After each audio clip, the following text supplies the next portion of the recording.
Come one, come all. Welcome to Midweek Point and Click. We're on Spycraft, the great game, episode 4 this week. You there, Steve? How you doing? Oh, yep. How's it going, everyone?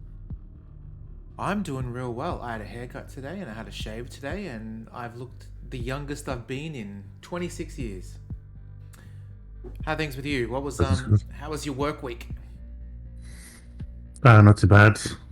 Did a beta release today, Ooh, and I just steamrolling along.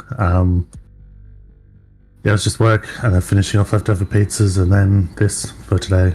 leftover pizza is nice. What'd you get on your pizza, meat lovers? Nah, this was just I only had one slice left, so now I'm finishing off the garlic bread. But I usually eat, but for some reason I didn't for this one. But yeah, the leftover is just one slice because I ate the rest of it one night. It's quattro cheese. I forget what the Italian is for cheese. And they didn't like it. It was just quattro pizza, but it was basically 4 cheeses. Is it formaggi or something like that? Yeah, it's that's almost what I was... French, but not quite. Yeah, I was going to say quattro formaggi, but I wasn't certain enough. I thought it was going to be like mushroom or something like that. But yeah, had that.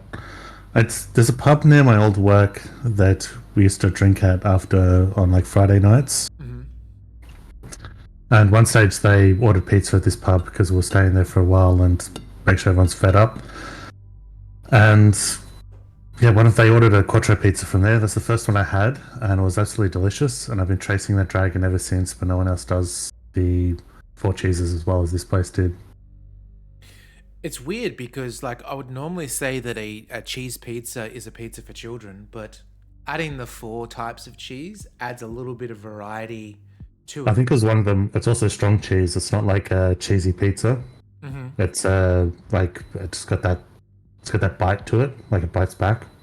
Yeah. At least it should. What are your thoughts on Gorgonzola? Because that's definitely a bitey cheese. Not sure because I don't know what it's like by itself, but generally I like strong cheeses.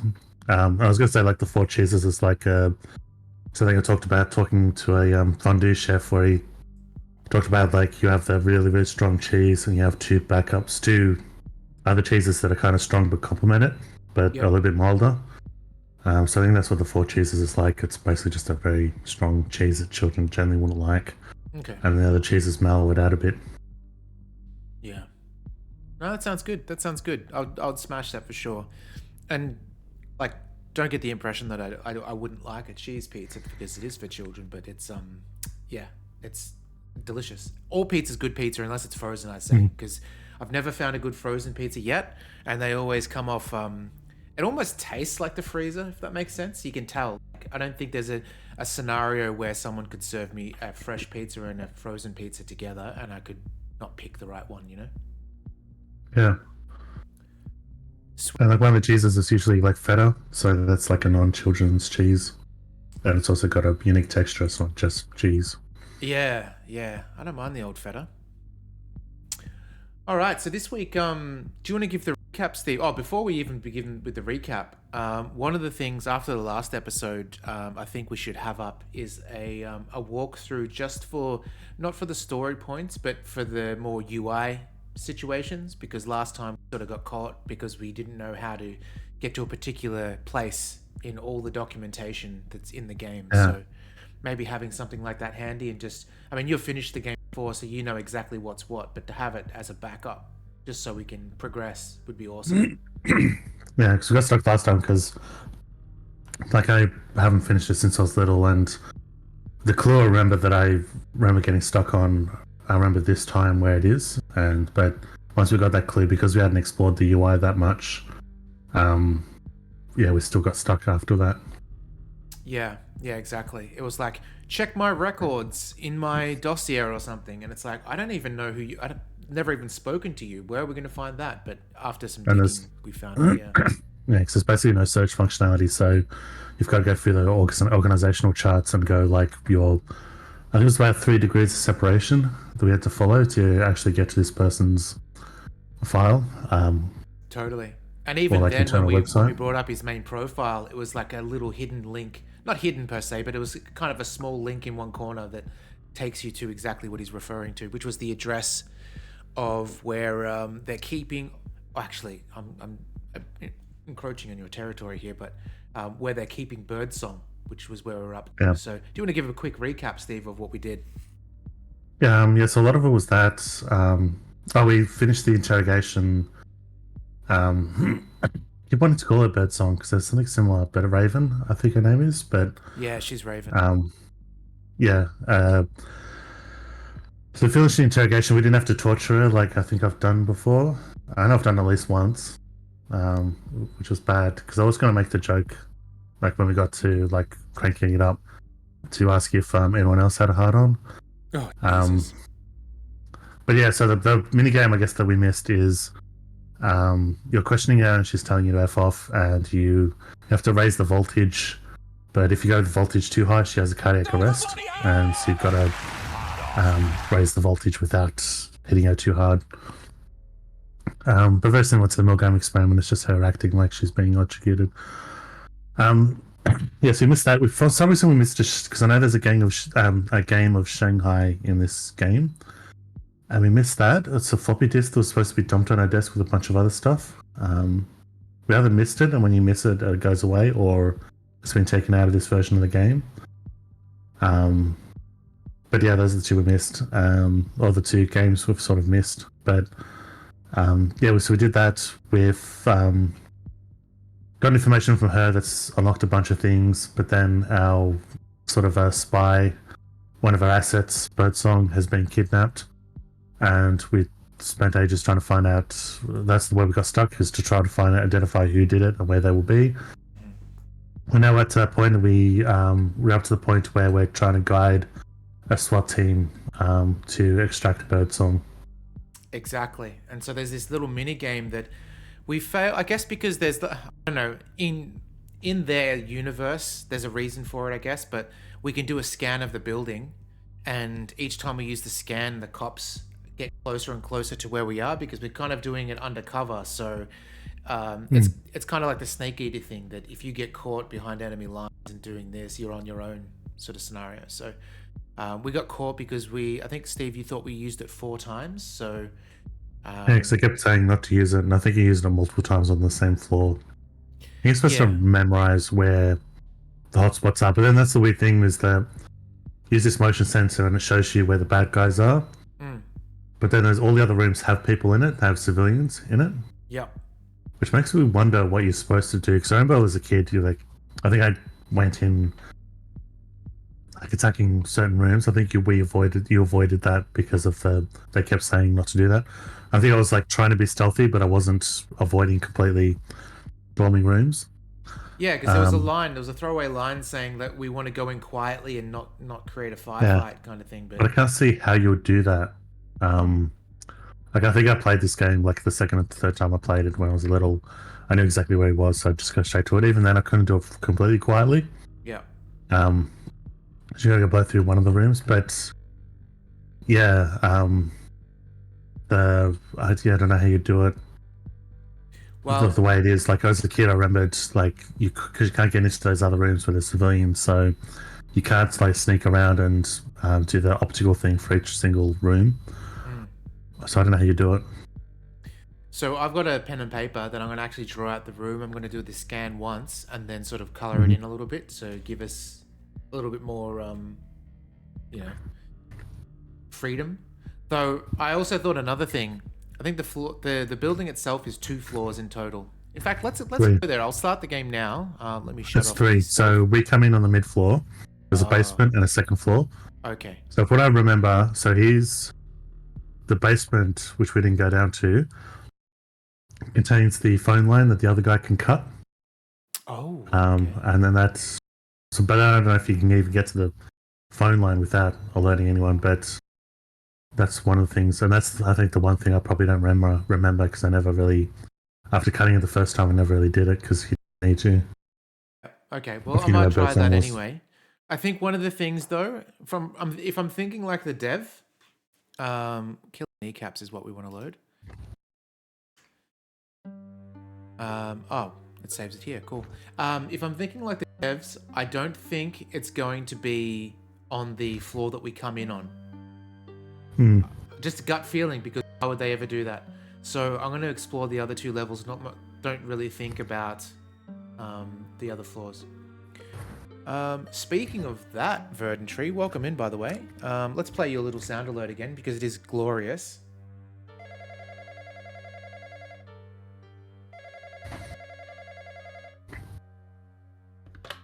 Hello. Fuck you, Greg. There you go. Love it. Hmm. Excellent. Greg did end up being right though. Weirdly enough, Yeah. he saw that shitty Photoshop and somehow believed it was true. Exactly. It was an absolute dumbass to fall for that, because that was the worst picture. All right, where are we going? We're going to... Is this... No, we have to back out one more time, don't we? That's a station. Yeah. Yeah, okay. Cool. So we're in... USSR. Street. Yeah. Yep. Okay. Kneecaps, here we go.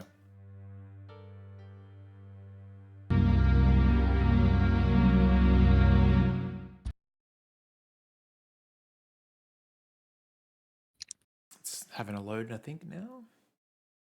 Or maybe I have to click something.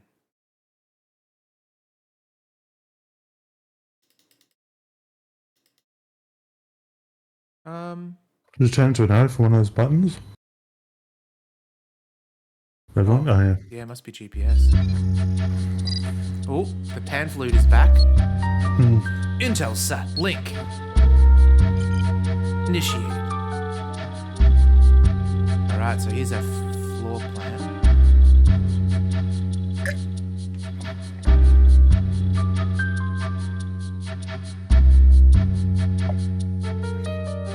Okay, yeah, so we're in the floor You never got number the one. operation on the street. Cause landmine. Begun by now. Some Where's operators this bird fail song? to It would be understand. nice if I wonder someone what was levels able to retarded. Quiet, everyone. I get Can't a hear bad you. feeling about Covert this, you know? operation should be run. Pipe down, that's enough. You sound like a bunch of squeals. Okay, Thorne, you copy? Here's concept of operation. We go in, we exfiltrate Birdsong. Okay. Now, your display gives you a top-down view of this building, with a little help from a GPS satellite. Each of us is equipped. Send us a command, we work a special angle. I've got fiber optic viewing. Yep. My tool makes an opening, I spy a room from any adjacent wall or door. Sergeant Schiff carries some potent charges, clear passage in the walls. Aguila slices landlines, Washington handles the grenades. I'm running point, Schiff's rear security, but you can change order of movement. Now listen, Thorne. We're counting on you to get us through this without hostile contact. And remember, this is a shadow op. Let's avoid the local authorities. Some of us want to see our families again. Okay. 5, Oh, by the way, 4, 3, 2, 1. Execute, execute, execute! By the way. that pizza I talked about, the 4-cheese pizza, one of the cheeses is gorgonzola. There you go. Got a bit of wang So on that it's, then. yeah, so it's parmesan, mozzarella, gorgonzola, and goat's cheese. So Oh, that's pretty good for. Yeah. yeah, so it's not like children's pizza. Which is It's just got the mozzarella. grown-up cheeses. Yeah. All right. I reckon we're going to go Aguila, which is green. They all remember moving them all at once.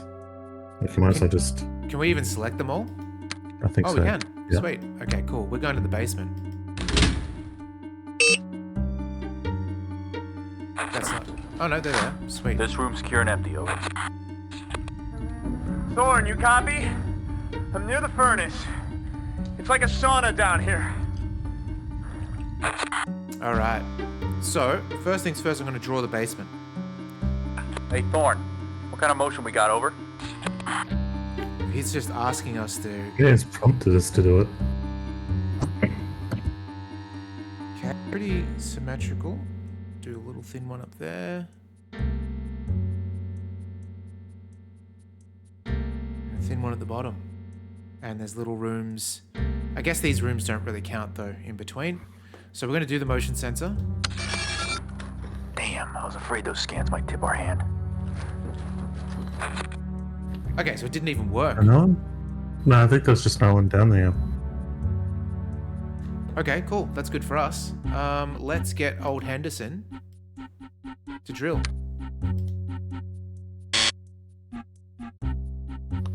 Might not be able to because there's no door to those rooms, so maybe you can't. Oh, okay. Then I guess we're gonna find. And I still get in, but you need to do the corner. This room's completely empty. Maybe storage. Over. Okay, we could probably drill through this wall here.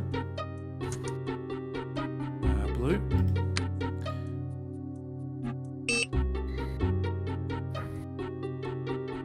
Oh no, you click the rooms, not the walls. Oh, okay. Cool. Good to know.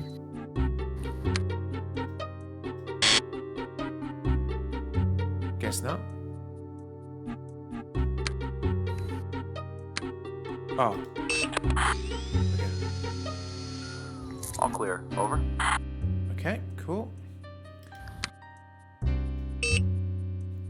Since it's empty, I don't really need the other guns right now. What? Are you copying this, Thorn? Wow. Okay, let's do it. Sounds like the All clear. Over. I know the sound effect made me think of like the guy from Silence of the Lambs in the Jason cell. Oh, it's Filthbag Steve already. Down in the boiler I know room. who you're referring to. Very hot down here. Over. You're not wrong, though. It's sort of giggling the same way.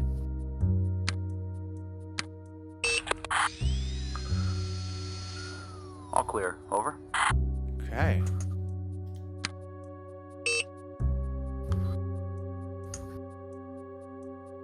I like that we've got unlimited of these because in reality, you're just using a drill and a little camera, right? So.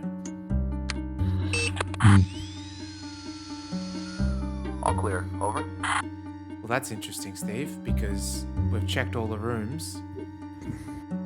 No, physically, now that you know there's someone in there, physically going to each one. Okay, these don't even have doors. No, I don't think it'll be the ones without doors.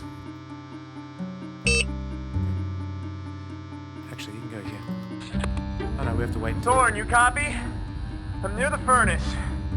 It's like a sauna down here. We'll check both of those. Thorn, I've got the phone relays. Just say the word. Okay. Let's do it. Oh, what's he unzipping? Landlines are neutralized. This will buy us some time. Over. Okay. Let's do it, squad. So we know it has to be on the 3rd floor because if there's no people down here... But The 2nd floor, rather. Alright, now I've got to draw this bad boy.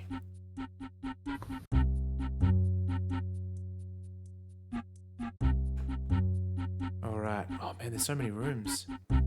Quartered? Okay.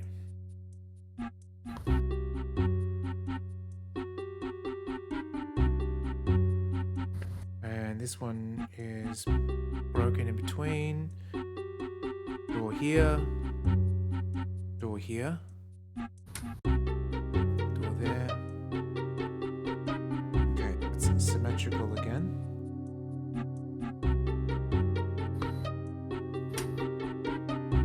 Do you think this here is a doorway? It's kind of a little bit more lit up, but because of the angle. yeah, Harry doesn't think so just because it's generally symmetrical, but then it is suspicious and it's weird that one of the walls lines up so that you can't tell.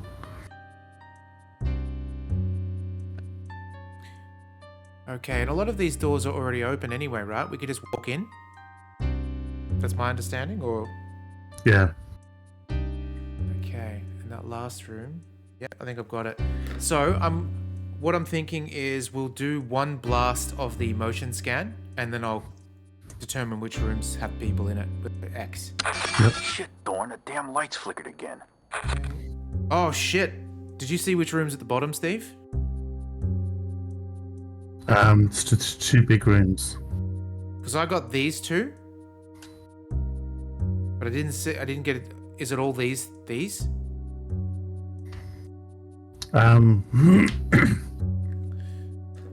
the 2 big ones at the bottom, like the middle big one and the right big one. I can't remember if the bottom small room I'm gonna do it lit one up. more I think time. It was. Yeah. scan was not a good idea. Over. Okay, got it. Hello, Tongs. How you doing? Yeah, clean shaven, like a bear. All right, let's see. Well, let's get old, mate. Oh, whoop, gotta click on him. No, not you. We're going to cut into this room. No, we're not. I'm gonna walk over there. I guess the red rooms are kind of pointless to fiber optic because they always just have the same thing. It's like, oh, it looks like bad guys here, and you just hear laughing. Oh, I thought that sometimes they wouldn't be bad guys. Like, I remember. There's civilians in the blank rooms. I'll try That's it. the weird thing with this. It's detecting bad guys, not just movement. These boys are hiding something, Thorne. Yeah, these boys are hiding something. You're right. Okay. And the sounds of grunts, suggestive grunts. I have a feeling he might be in here. You know, reason being, completely surrounded. Yeah. So maybe I'll do that here. Nope, I'm gonna walk over there. Did you ever play the Splinter Cell game, Steve? I think the first one I definitely did. Oh my gosh, I it's don't think so I played any funny. of that tonight. Michael asked the same question. Exact same time. They get really cool with the like little snaking under the door and stuff. I played the first of one where the base blows up at the start and they have the ever flying base in the sky, the plane. But I didn't get into that one. And we mostly got it for the multiplayer. Oh shit. Oh, we're being arrested. That's okay. We've got our map, so we know what to do. Oh, it's so loud though, isn't it?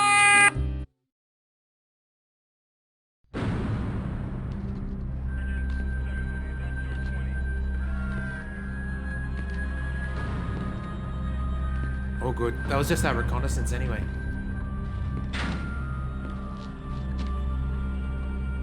Yeah, pale as that, Greg. Greg's probably happy we're in here. Because we've been spreading on social media that he's the shittest Photoshopper there is.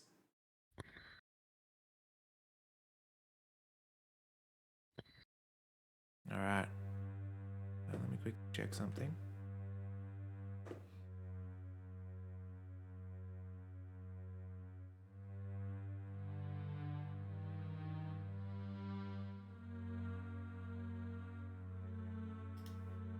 Okay, minimize that. USSR. Yeah, it could be actually.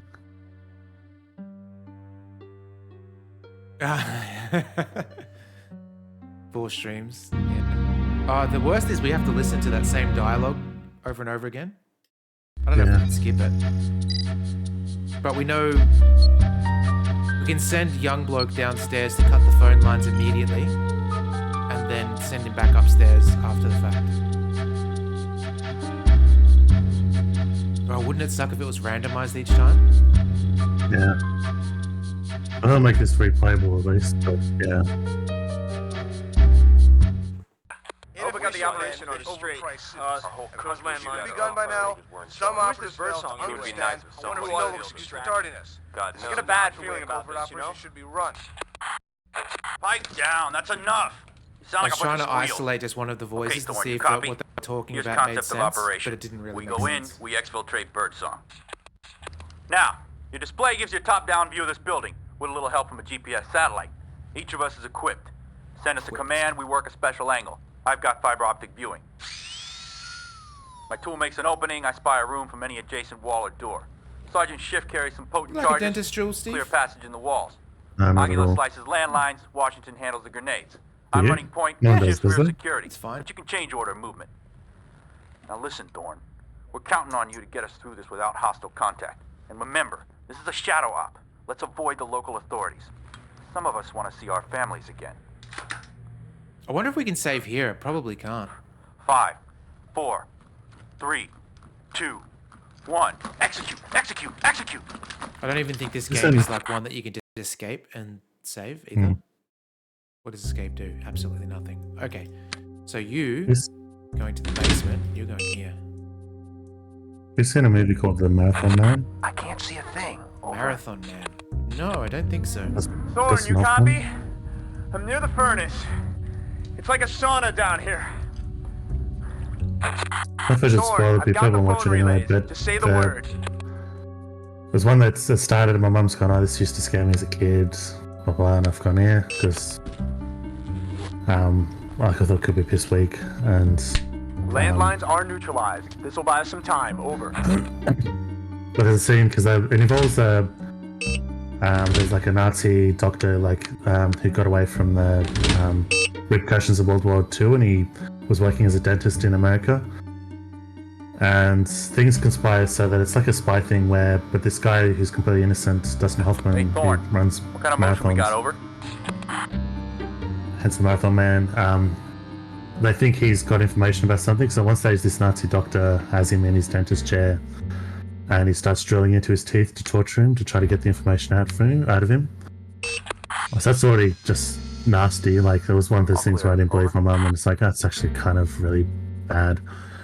Like, in terms of terrible thing to happen. And I was getting a bit queasy. And at one stage he passes out, and when he comes to, the doctor starts again, but he goes... Taking fire! Taking fire! Automatic weapons! He drills a hole in Dustin Hoffman's teeth and then uses a pick to torture him to make pain. But the next session he goes, don't worry, I'm not going to concentrate on that hole again. And he goes, because the problem is the nerves have died inside, so I'm going to have to drill another one. And he gets out the drill so he can drill another hole. Jesus Christ. That's fucked up. Taking fire! Taking fire! Automatic! Automatic! Sweet, look at us. We're just wrecking shop.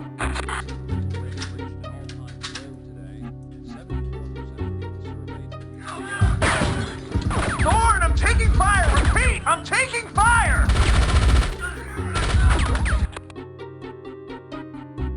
Psycho, welcome in. How you doing?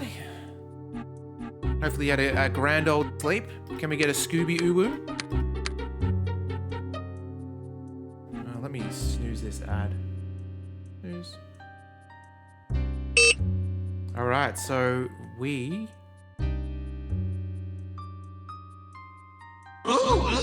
Happy Easter! Oh shit, you already did it. Yeah, once you actually commit, you can't undo it. Taking fire! Taking fire! Multiple bad guys! That's why I remember it being easy, because they do survive several firefights. You can see they're still in the yellow. But I was going to say you could get the guy that's got grenades to flush out that room. Will it hurt old mate though, Birdsong? Nah, they were the bad guys though, like, because they would have seen it in the optical scan. We'll go over. I'm gonna Fire in the try hole. this. Yes, let's go. Pew, pew, pew.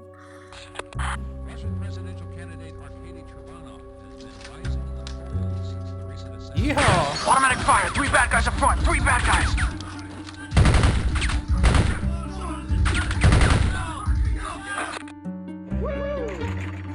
There it is. Oh shit, so we were wrong, Steve. We've killed all the dudes on this floor. Except he wasn't in a room with bad guys though, that's the thing. So Oh, if you really? go into that room at the top. Don't know why he didn't go around here, but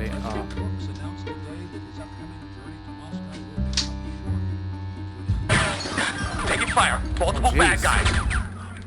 that's interesting because that didn't appear in the scan. Taking automatic fire! Taking automatic fire! I got AKs 3 ways from Sunday, Thorne. AKs 3 ways on Sunday, Thorne.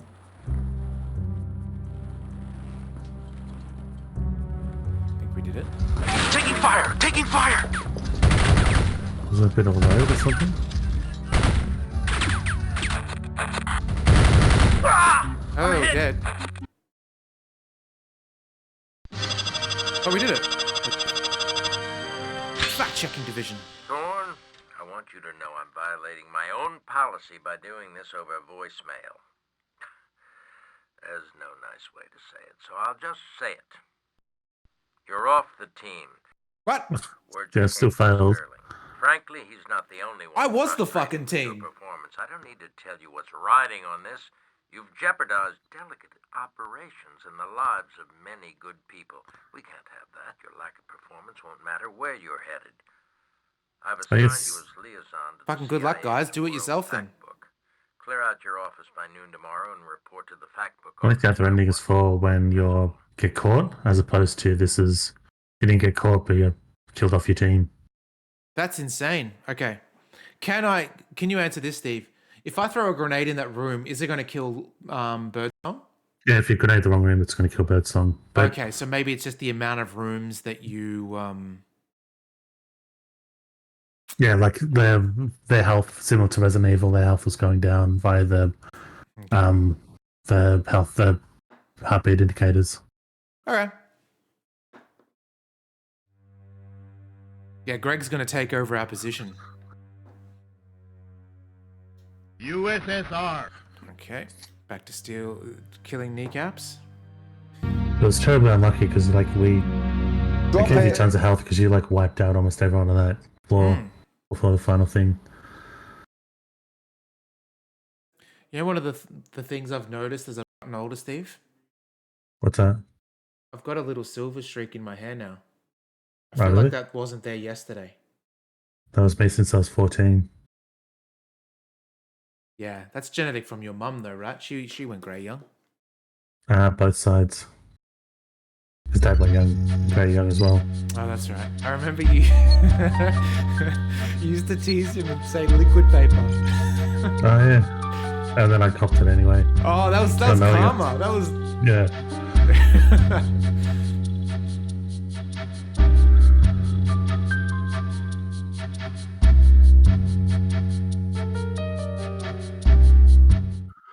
Hope we got the operation on straight.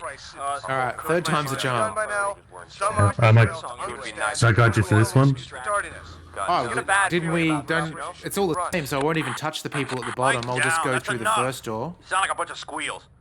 Okay, Thorne, you copy? Or Here's concept actually, of operation. I've got an We go idea. in, we exfiltrate Birdsong. Now, your display gives your top-down I'll explain view of my the building idea before with a I little help from the execute GPS satellite. for you to Each say of us yes is or no. equipped.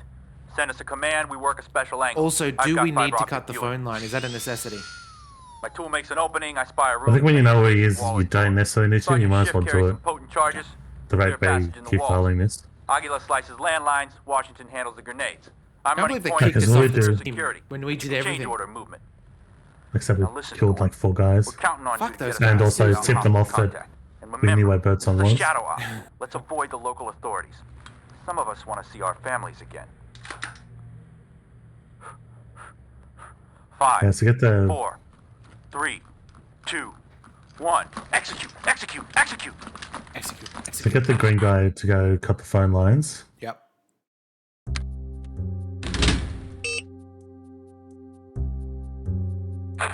I can't see a thing. I wish he had gone down this stairwell instead. Thorne, you Yeah, copy? it would have been safer. I'm near the furnace. It's like a sauna down here. Thorne, I've got the phone relays. Just say the word. Makes me think Freddy Krueger's down here when they talk about the furnace. Or Home Alone. Remember how he's really scared of the boiler? Landlines are neutralized. This will buy us I some time. remember that. Over. He wouldn't go downstairs in the basement because of it. Can we go into the hallway? Or Get all our mates to go there. line up in the hallway at the front of that room? Right here. Yep. And the green guy? Is the green guy coming? Where are you, green guy? Or you're just Thorne. like in... What kind of motion Oh, we no. got over? He's just taking his time. Oh no. Oh, because you clicked near the other guys, I guess.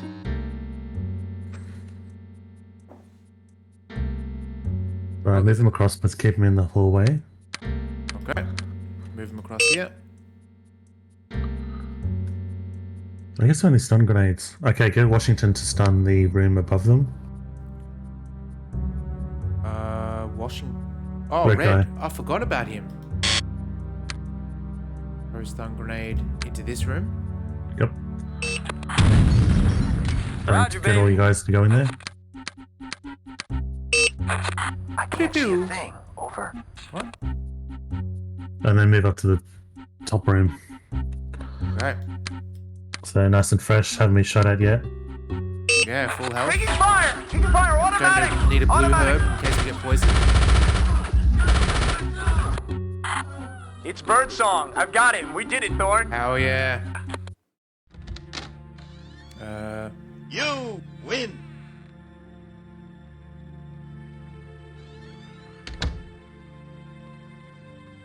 I told you it was not safe.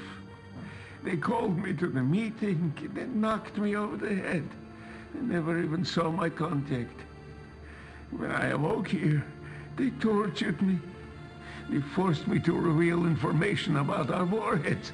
Procat already stole a bomb. Oh, did you hear that weird They're shift? mercenaries, people with Yeah. no conscience. They plan to auction Russia's nuclear arsenal, bomb by bomb. This has been hell. Everyone has betrayed me, and I have betrayed everyone. I didn't betray you. I saved you. So sorry. Now you must stop these people. Oh, I plan to. You know, since we lost and our FBI headmaster, whatever you call him, director, said that we're off the team, I don't think, even though there was the sliding doors moment, a different timeline, I can never look at him the same way again. Oh, really?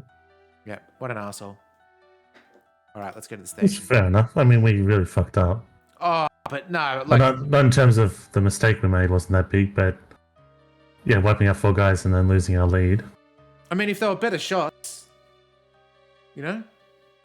They cleared out 5 or 6 rooms in a row instead of Yeah, they didn't Just do a 7 couple. rooms in a row, though. Steve. That's Yeah. that's the issue. Give them the 7 pussies. rooms, and you know we'll give them a medal.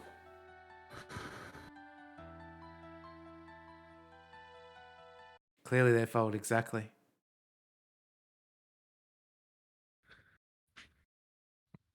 All right, let's check our email, and yeah, the message came in. yeah, that is weird.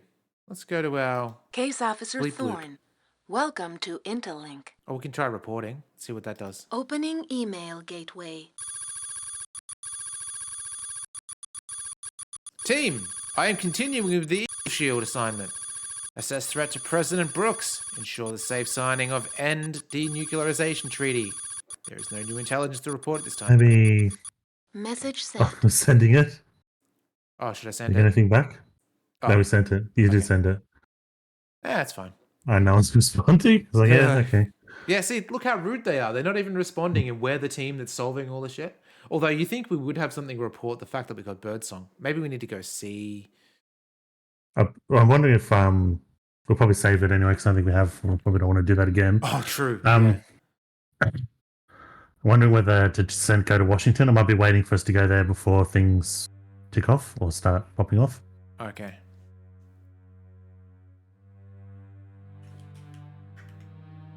Otherwise, there was a quest list in this, wasn't there? Yes, there was. I think it's in our PDA. Let's quickly We can see if Washington Max is first. in. Oh yeah, No, she's never in. yeah. I remember a lot of. That's the first thing when we first saw this. When I first saw her, I remember going into her room a lot when she's not there. Yeah. Just having that camera sweep back and forth. She complains all the time that she's our messaging service, but she's never there, so I don't know. Mm. Alright, let's travel across to USA. okay, here we go. Langley.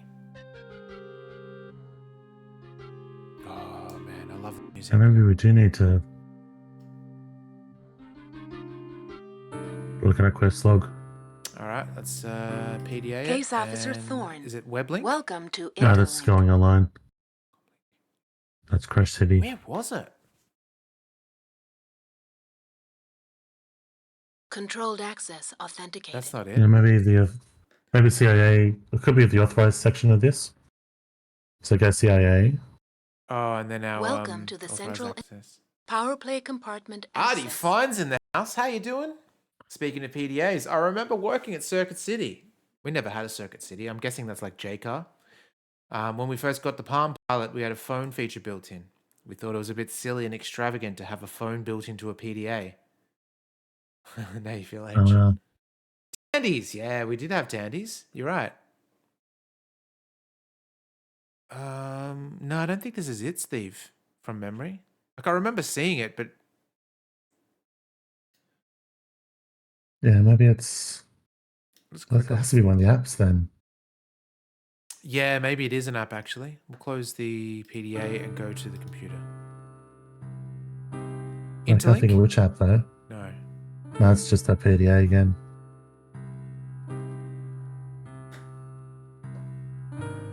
Where did we see it? What's downloads? Hey, what's... Oh, that's our That's books. the books, yeah. Case Officer Books on tape. Thorne. Welcome to Interlink.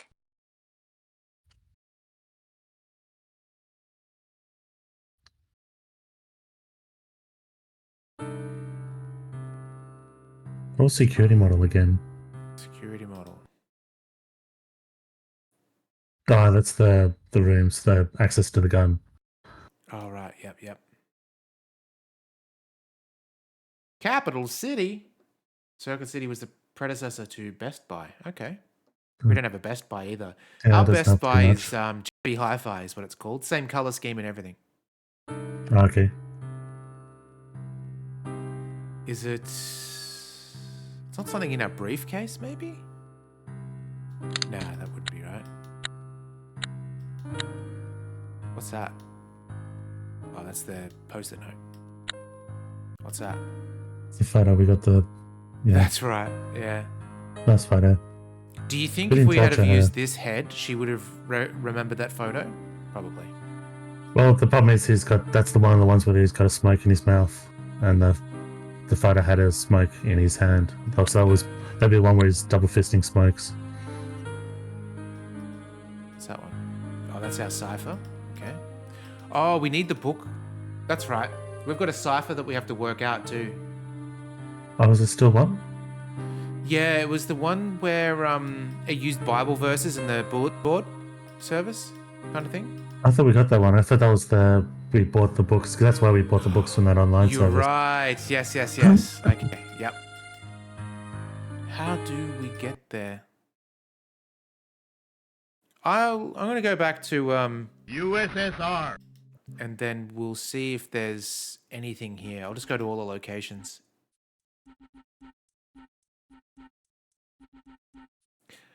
Best Buy isn't going to carry physical media anymore.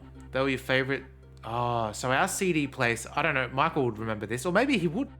Sanity was where we would buy our Yeah. Although CDs. JB Hi-Fi still has a CD section, but Sanity was pure CDs. Totally. So yeah, that wasn't the most stable of Longchamp. That wasn't the most stable of businesses. Yeah. They had a few like band shirts and things like that, but not the cool kind. Like if you go to like a record store and all that, you can get some good shirts, but they had like Hanson and stupid shit like that. That's where you got your Final Fantasy VII Advent Children DVD. Nice.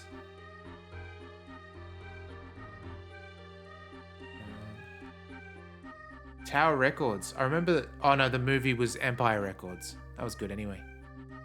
Yeah, Tower Records rings a bell though. I think it's referenced maybe in podcasts. Oh no, I remember. Gilbert Gottfried. They were talking about snobbery, and on the Gilbert Gottfried podcast, and Gilbert Gottfried goes, I think it was specifically music snobbery, but someone was telling a story, and Gilbert Gottfried goes, I once walked past an indie music store, and they said this was when Pavarotti was blowing up, and everyone loved his music. And I passed this indie store, had a sign at the front that said, "We don't stock Pavarotti. Check Tower Records." So I was like, Remember when Pavarotti was huge? Pavarotti and Domingo? Was that his name? Those two together? yeah, I remember. Four tenors? I remember, the four tenors. I don't remember the others. This is going to sound silly, but when I was a kid, I used to confuse Pavarotti and Jonathan Rhys Davies. I thought they were the same person. They do I thought look this similar. actor, I thought this actor could actually sing, and vice versa, or vice versa. Oh, Verdant Tree. Final Fantasy VII is very good. I don't know if you heard about this crazy fellow down here, but he finished Windows wants to install updates. Piss off. He finished Final Fantasy VII without using a single Phoenix down. And that said, I finished it when I was like a few years ago. So, decades after it came out. It was in your headcanon, right, Steve, that if people were knocked out, they were dead, so they can't be Yeah, brought it's back like, to how life. can you bring people back to life? That's just stupid. So I wouldn't let them go down. If I can't use a Phoenix down on Aerith, or Aerith in the Yeah, US. so that's like the Dungeons and Dragons thing where you can bring people back to life, except sometimes you can't. Oh, by the way, in the alley here, what percentage of this is piss? The whole thing looks like, I know it's probably not, it's just run off, but I keep thinking the whole thing looks like piss, the color of it. And also, for some reason, it's got some texture. So maybe it's not just piss in there. Yeah. Alright, anyway. But yeah, that's why like I keep telling people I haven't finished Final Fantasy VII. It's like, oh, you should. And I never thought to say that I had that restriction. And I think it was maybe just before my final go. I know it's kind of hard because I'm going to have this thing of like not letting people die. And I think I said it to you when you've gone, what the fuck? No wonder you've never finished it. Yeah, exactly. It's a hard game as it is. And like, did you go and beat the weapons and stuff like that? Nah, I think I beat one. I think I beat the ones that were mandatory. I had a thought that I would try to beat them, but they were too hard. The ones that are optional are too hard. Yeah. What's a Phoenix down, Artie Fine? They're the things you sell because you don't need to use them. You must have made a mint because they sell for like 500 each. Yeah. I remember in Final Fantasy VII, you'd get the all materia, and when you max that out to master, then you'd sell the all, and you'd get millions of gil. It was crazy. Uh,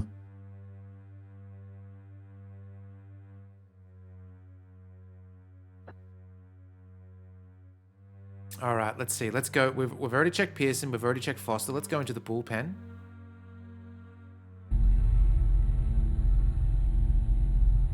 Absolutely nothing. if you don't torture her, then there's pretty much nothing in here. And we'll go in the interrogation room.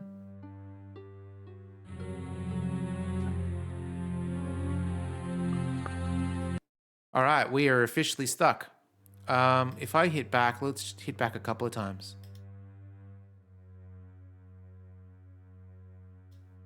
No, I guess we have to go to good old USA.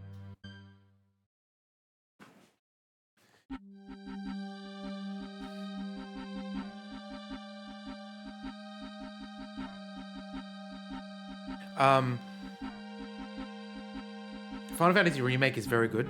Very, very, very, very. But it's also very hard to recommend to people because by recommending, like, it's easy for me to recommend the game to people for sure, but the people who are on the fence, that's the hardest people to recommend because best ammunition to recommend something spoils the game, in a sense, like spoils a big part of the game. Which So one's it's this one? Final Fantasy Remake, Final Fantasy VII Oh, Remake. okay. Like, it's absolutely amazing. And there's a reason for it for being especially amazing.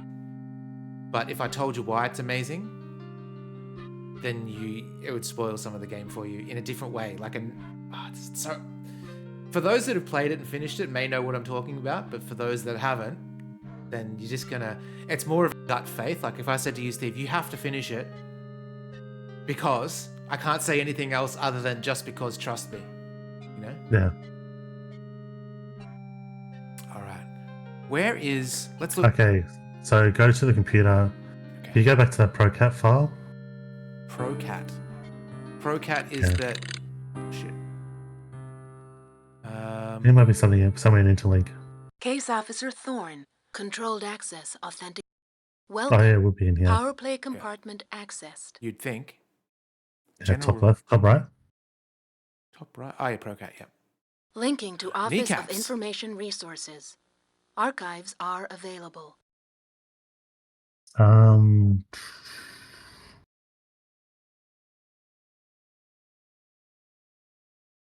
So Yingrendel, Harmonica, Melnikov.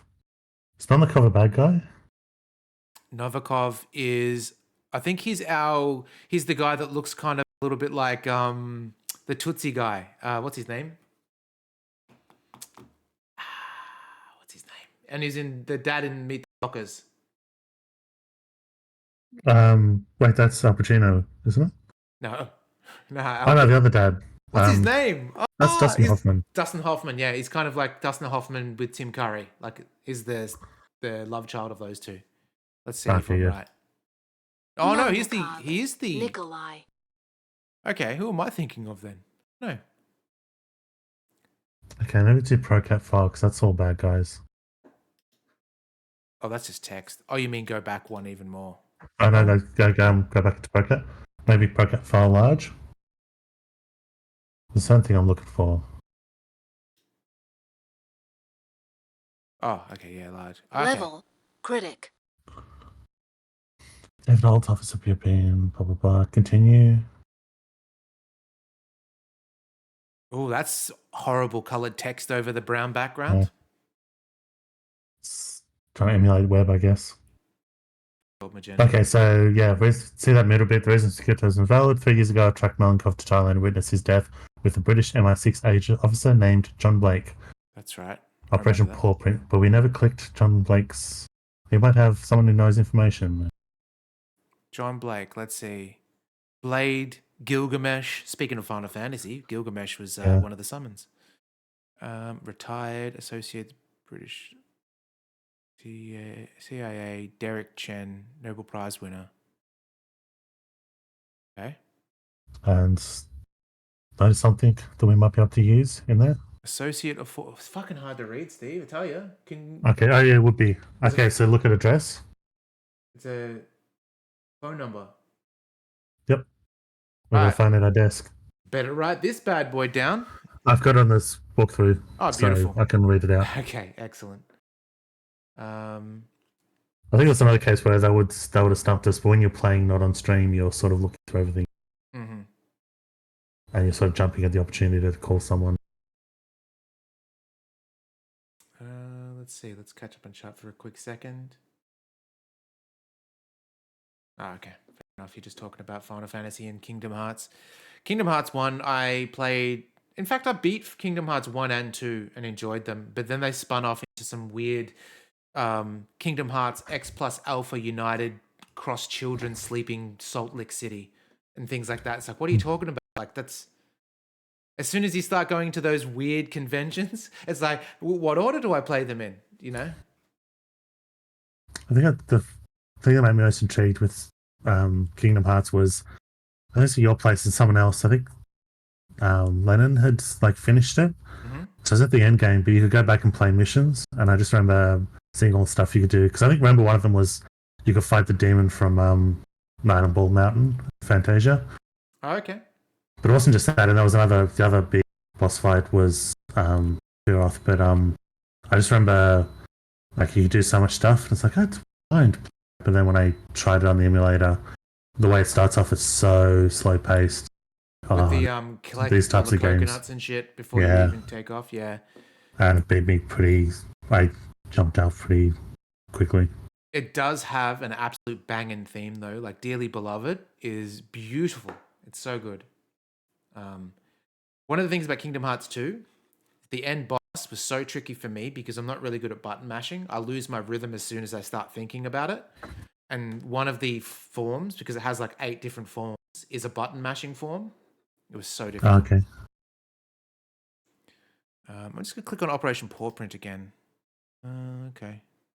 All right, let's give him a call. Should I read it? Oh, no. I think... Oh, you can if you want. Go for it. Okay, executive summary by Holt, David M. Balanang village is a secluded place, a quiet place. Colonel Nikolai Melnikov thought he would be safe in a hidden corner of Thailand, not hidden enough for the scout.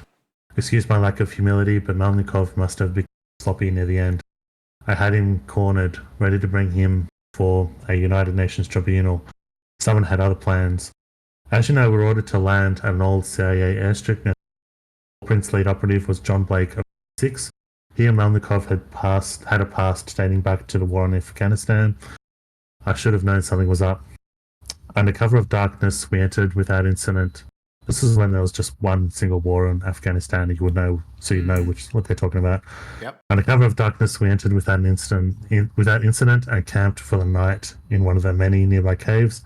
Blake stepped out to case the village.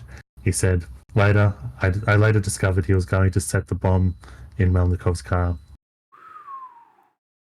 Nice. And Emmy, then how you continue. doing? Welcome in. Good to see you. Nice to see some How's it Simpsons going? emotes in there. All right, we'll go to continue. There you go. Here's your... just so you know, the reason why Steve is reading this is because it's so small on my screen I can't even see it, and it's black on a brown background. Yep. That's sort of like the mostly option, but it's good setting up for the characters. The following day, as we moved in for the catch, Melnikov had a final meeting with his financial advisor. When Melnikov left and entered his four-wheel drive, Blake produced a detonator. Melnikov's vehicle went up in flames. Procat's history ended that day, but not for John Blake. MI6 doctors reported to us that his severe post-stress. Some 6 months of treatment were required before he could retire to the countryside outside London. He shouldn't have killed his old friend, quote-unquote. Well, we know he wasn't killed, that's for sure. He's probably had a... I think, wasn't Samuel L. Jackson blown up in a car in one of the Marvel films or something? There was some sort of trapdoor underneath it or some business like that. Yeah, I wouldn't be surprised. Was it one of the Triple X films? I know he dies in one of the Triple X films. I think they're bringing him back. Oh, I've only seen Triple X1, and that was like when I was 21 or something. Let's close the PDA and let's give old mate a call. That don't get any good. Okay, so number is 011. Yep. 44 171 555 0909. We'll fix the car. 133032. John Blake here. My name is Thorne. I need your help. Yes, Thorne. How can I be of assistance?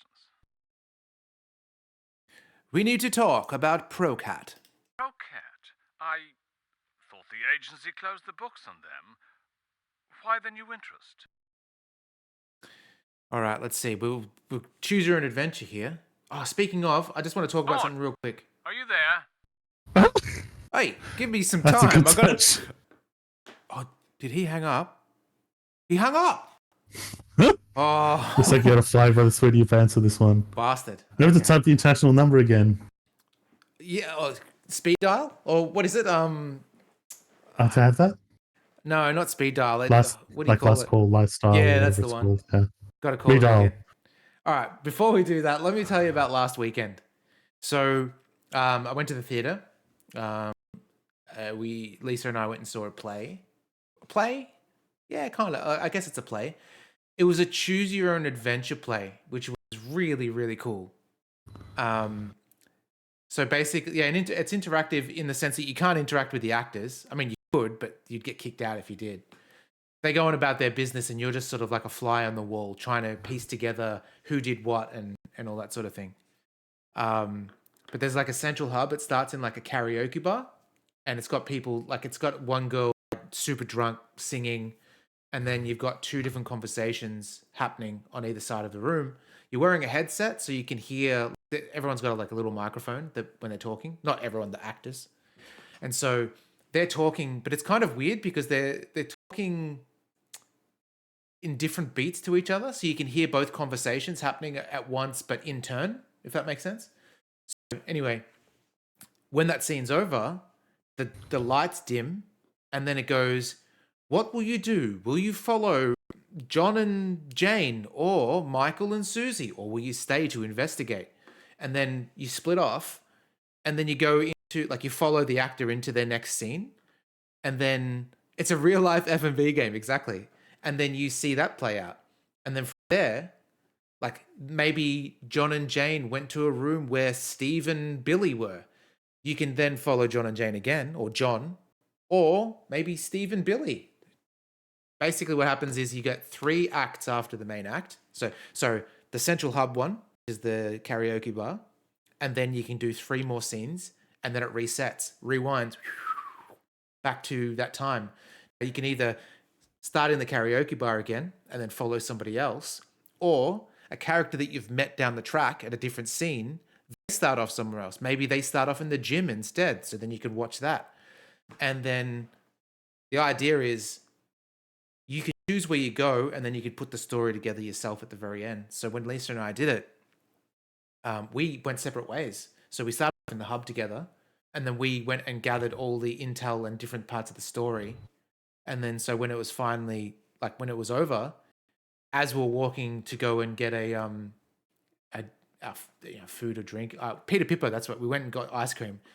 It was a talking point because we had different angles of the same story that we could sort of come together and say, oh, but this person did this and this person did that. It's really cool. So if you're in Melbourne or if you're in a different state and you want to see something cool, see that one. It's something in the wall. I can't remember exactly the name. That's probably a big thing. You could probably Google it, but yeah, it was really good. Anyway. All right, let's get back to this phone call then. 011. Hang on. Can you try order, maybe? Does that maybe auto dial? Like dial the last one? Oh, hang on. Nah, that's just it's just for graphics. Make it look like a real phone. Yeah. It wasn't improv, Emmy. It was actually sort of rehearsed because when it did reset, they said the exact same things again. It was really cool. Yeah. All right, let's do it, Steve. 011. 444. 444. A double. Yep. 17. 17. 1555. 1555. 0909. 09. I do hate improv, Verdantry. Only improv I can handle is Curb Your Enthusiasm. Oh, good catch for this. Yeah. Else we'll have to call that number again. Convergence.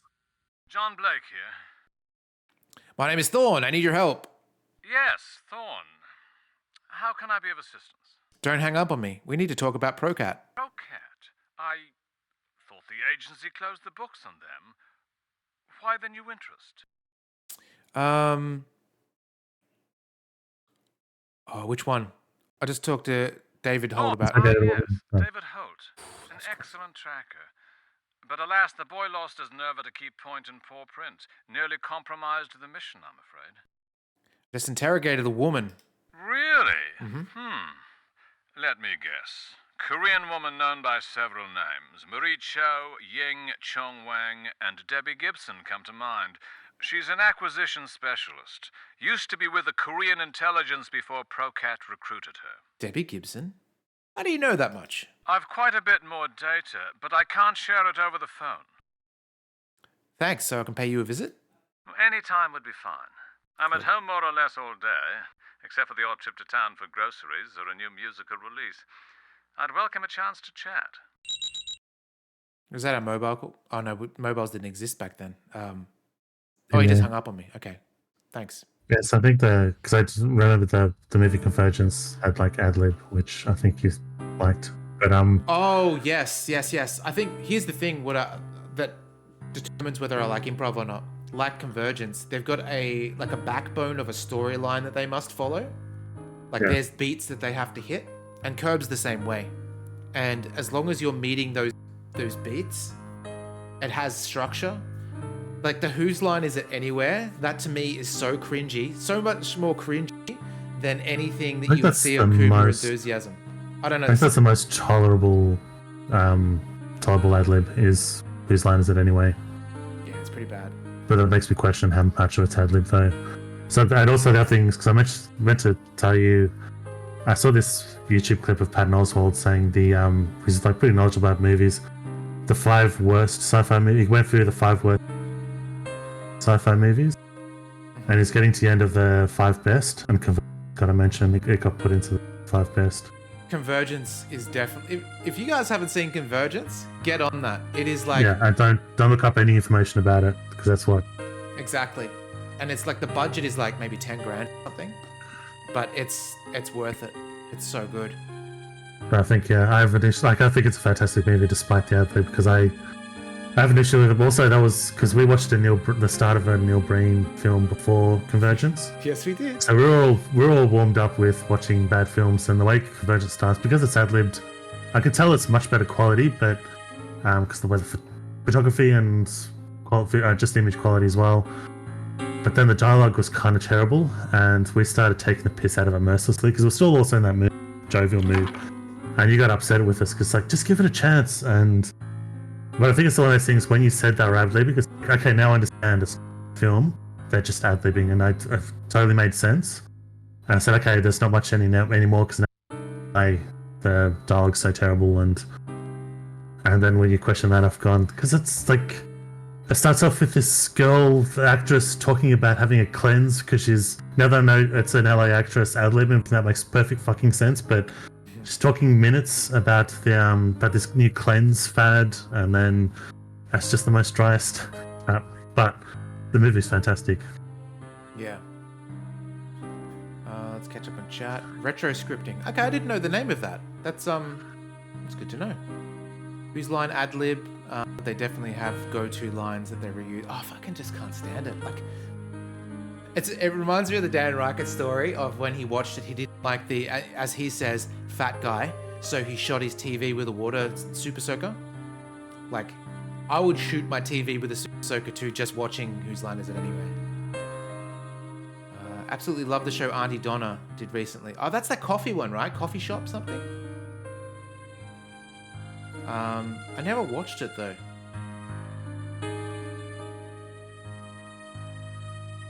Whose Line is like 1 out of 10 times it works and it's magic. Oh, okay. Yeah, oh, okay. It's a different thing. Interesting. Oh, probably. Yeah, maybe. It also depends on the game. Like, I think they've got a reasonable hit rate with the, you know that one where they've got a theme and they jump into the center and make a joke, one-off joke, and then jump out and someone else jumps in. Oh, so it's like a dance circle? Yeah, because there's no dancing, but it's like, bad things to say on a date, but it's like as they have ideas, they jump in and say something and drop out, and those ones still have some cringe ones or ones that don't go anywhere, but those ones have pretty good because they're sitting there thinking it's not completely on the spot there, while other people are doing bits they're thinking of their own, and those end up being pretty good. All right, we got an email. Case Officer Thorne. Email? Welcome to comlink Interlink. Blake's our man. How the hell could Blake know about Ying? My contacts at MI6 say he's out of touch. Let's check him out. He's a loose cannon. All right, let's see. We can go to... Right. Oh. New location. Damn it, I don't have a sound effect for that. A quick commentary. Yep, go for it. Oh, well, we'll just have to use Steve's usual speech thing as we go there.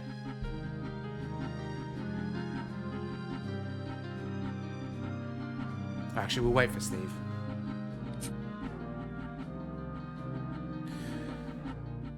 Oh, anyone doing anything great on the weekend?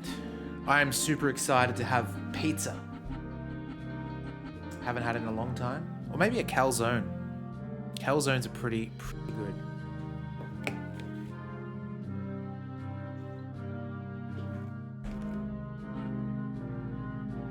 And anyone been playing either Spider-Man 2 or Super Mario Brothers Wonder? Two games that came out on the same day, last Friday. I hear very good things about both. Where do I nab a calzone? There is... This sounds so stupid, right? The best pizza joint near me is actually a cake shop that sells cake. Yeah, and for some reason, they do the best pizza. It's not greasy, it's delicious, and the calzones, which has been a recent thing, we've been ordering that, it's so good. I mean, Americans always say that a pizza is a pie, but where I live, pizzas are cakes. So, it works. I had a chicken one that was really good. And the one I haven't tried is a salami one. I'm going to give that... Or pepperoni, I can't remember. Either way. Salami, pepperoni, gabagool, same thing. So I'm looking forward to that for sure. Also, Lisa bought these cans of... It's alcoholic drinks. Bilsons. Emmy, have you heard of Bilsons before? It's just, they're 3.5% alcohol, but they're like, mainly they're from a cordial company. But they release all sorts, yeah, exactly. Their cordial does slap for sure. So we bought a whole bunch of them, all sorts of different flavors. There was, we've got cake, we've got lamington, mystery flavor, which we had mystery flavor the other day, and I actually think it might be Redskin/Red Rippers flavor. You can win 10 grand if you guess right. What else is there? There's green apple, spiced something or other, blue heaven, and I think one's just called pink. I don't know what flavor pink is, but it does taste like pink. Fruit Tingle? Yeah, Fruit Tingle are spot on. It's exactly like it. It's so good. Yeah, cordial. Their cordials are really decent too. Or cordial, as Americans would say.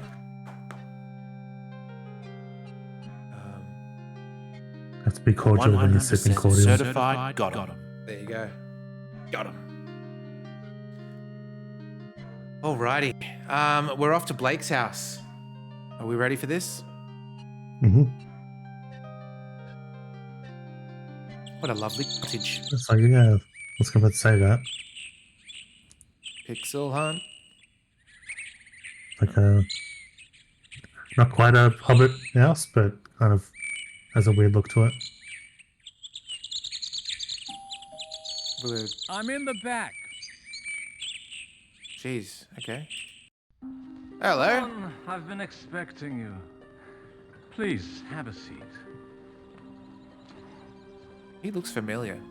I'd hoped this Procat affair would stay in the Is that a distant croissant? past where it belongs. Mm. I was working with the agency to take down Nikolai Melnikov. They called him the Butcher of Jahalabad because he terrorized the locals by putting bombs in children's toys. After Afghanistan, he turned capitalist and went on to form Procat. You know, it means for hire in Russian. The bloody bastard. We had to do something. Now, if you'll excuse me for a moment, I'll gather that information I promised you. Like that he pronounced Jahalabad because I never knew how to say it, and even last week we were both like Jalalalabad. So Jahalabad is it. Saiku, there's pastries there. There's some tea, some grapes, Fresh fruit. sweet potato, or maybe it's a pear. Maybe a pear. Maybe pear. You can snack on a sweet potato. Just like an apple. It just needs I think it cucumber probably and cream isn't the- cheese sandwiches. Yeah, probably isn't the worst. That's probably an interesting good thing to do to like when you're in company, just to freak people out. What, bite into a Just sweet grab potato? Here you go. Just a raw sweet You'll potato. need this more than I ever will. I call this my Encyclopedia Procat. A compendium of facts and figures and Procat activity. Real past original, and mate. present. As far as I know, there are no more than a handful of spy mercenaries. Thank you, Emmy. Don't be fooled, though. They're all lethal in their individual ways. Everything I know about Procat is in this folio. I have several stored at strategic And I locations. drew the cool dragon myself. Is that a dragon? Yeah. I just want to see one with a Or a cool lion. S. All right, let's see. Hopefully he doesn't hang up on us in person. Do you think just- Is that there while anything we'll... else? Oh, quick. Oh shit! Yep. If only I could be sure that I put him in his grave. The car exploded, yes, but I had to withdraw once the device was planted, and 6 never confirmed the kill. Probably only a formality, but a professional likes to be thorough. He does like to be thorough. Who do you think is running Procat? Apparently, the new leader doesn't want to suffer Melnikov's fate. He's known only by his code name, Mirage. And that's exactly what the bugger is. No photographs, Bugger. sightings, not even a bloody shadow. I'd wager even Procat members don't know who he is. Or her. No reason Mirage has to be a man. I bet it's fucking Max. I bet. No. Max is so suspicious. You have it in for her. I do. Who has a surveillance camera in their office? Is there anything else? Shit. Oh, cool. Why the precaution of hiding the yellow pages? If Melnikov isn't in his grave, don't you think he might come after the man who tried to put him there? The yellow pages are no mere academic exercise. Consider them a survival manual. Put them Let to your good fingers do the use walking. during your investigation. Thank you. No, it was my pleasure.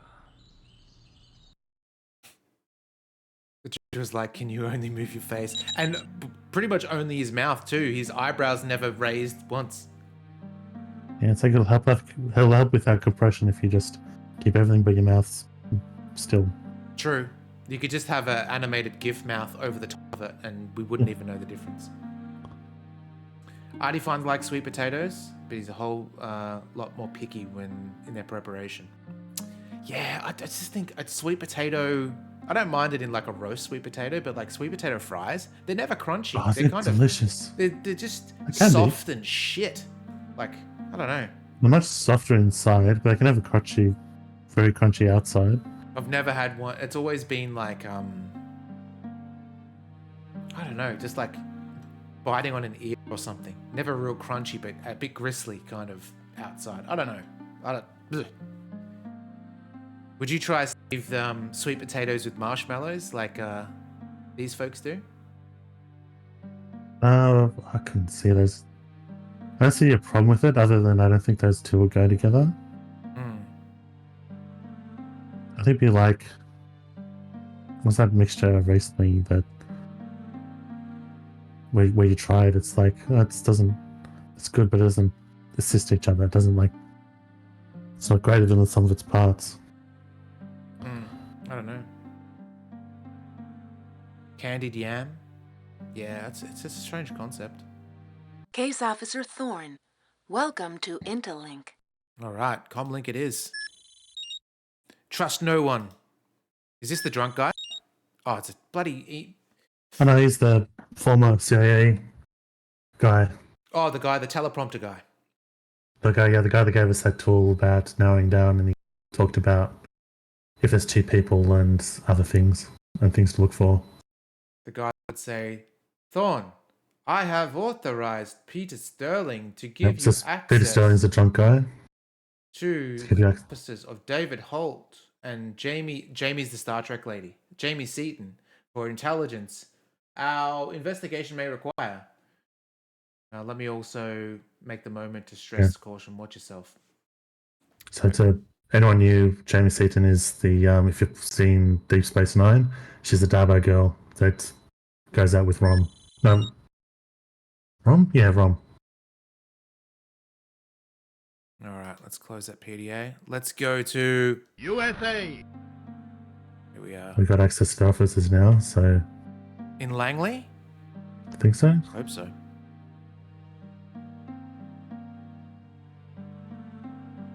Yeah, speaking of sweet potatoes, like Grill do the normal fries, the sweet potato fries, which I'll never ever get because that's their shit. But they also do the zucchini fries, and the zucchini fries are so good, so tasty. All right, which one are we gonna do? Which one? Let's go with Holt. Let's snoop. Scary music. He's got a camera too. He does. He and Max are in cahoots. Everyone. Like everyone has a camera by their office. Not on my bloody watch. I mean, in the CIA.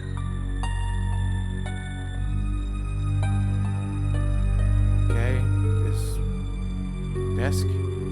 Is that a TIE fighter or something? What is it? Like a TIE bomber? No, like a... Oh, yes, looks like it's got the profile there. Looks like he's doing like a... He's a math student as well, and he's got one of those, like, things to draw shapes with. Protractor, is that what they're called? No? I was about to say projector, but that's the thing that draws circles, isn't it? Don't remember. That's a compass. No, compass is the measuring one. What's the one that's like, it can be either metal or plastic that has all the different size circles and it's got the radiuses and circumferences? Yeah, like the sheet. Yeah, it's like a sheet, the stencil it, yeah. Yeah, I forget what it's called. Doesn't have like a short name like the others. It's just like something sheet. I forget what it's called though. Also like those. Good luck, Steve. Okay.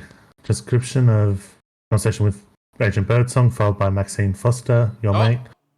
See? Classification B-. I've tried to contact you in many ways. I'm risking. These men, these mafias, they're called, are becoming too strong. We've seen this message, haven't we? This is just. No, it's a They're different. never satisfied. They want more of everything, more money, more power. They are my people, yes, but they're ruthless. They carry tradition for centuries. They are proud to be criminals. They are thieves who profess the code. You cannot stop them, but I must tell you that my contact Cabal will take the he wishes to be president of Russia. Now we've seen this message. We have too. You're right. There's a next page. Oh yeah, you were cutting out a little bit, Steve. Maybe you're away from the mic or something. I'm not too sure. But... Okay. They say as well that they will attack your president books. Our country has symbol of eagle, but he is a vulture who will devour carcass. The Vori are the thieves of the country. Hear me when I say that there are evil men in their employ. Evil men who say they are, how do you put it, hide guns. The word in Russian is prokat. Remember this, Maxine. Bloody Maxine. And there's no other. Yeah. Alright. I hope your companion enjoyed a sun cruise adventure to Singapore in December. As a loyal travel tech customer, you are eligible for 25% your next. Simply bring this letter to your travel agent between now and January 1st, 1997, for travel dreams come true. Act by November 1st, 1996, and we'll throw in a free cabin upgrade, dinner with the captain, and a free round of drinks in the Fiesta deck. Travel Tech, you're going places with us. This is basically a phishing email right here. Click the link below to win. Yeah, although this is one of those ones they send because they once you're in the system of the cruise liners, they send you promotional stuff. Yeah. Remind me of I maybe think of the Love Boat. Gosh, music. I used to love the Love Boat. That TV show was great. I've only seen this couple of episodes, so I know the premise. It's like Brady Bunch on the water, kind of. Oh, hello. Who are these? Yeah, man. It's a very stylized picture on the bottom right. This? Yeah, like to have up in like an office.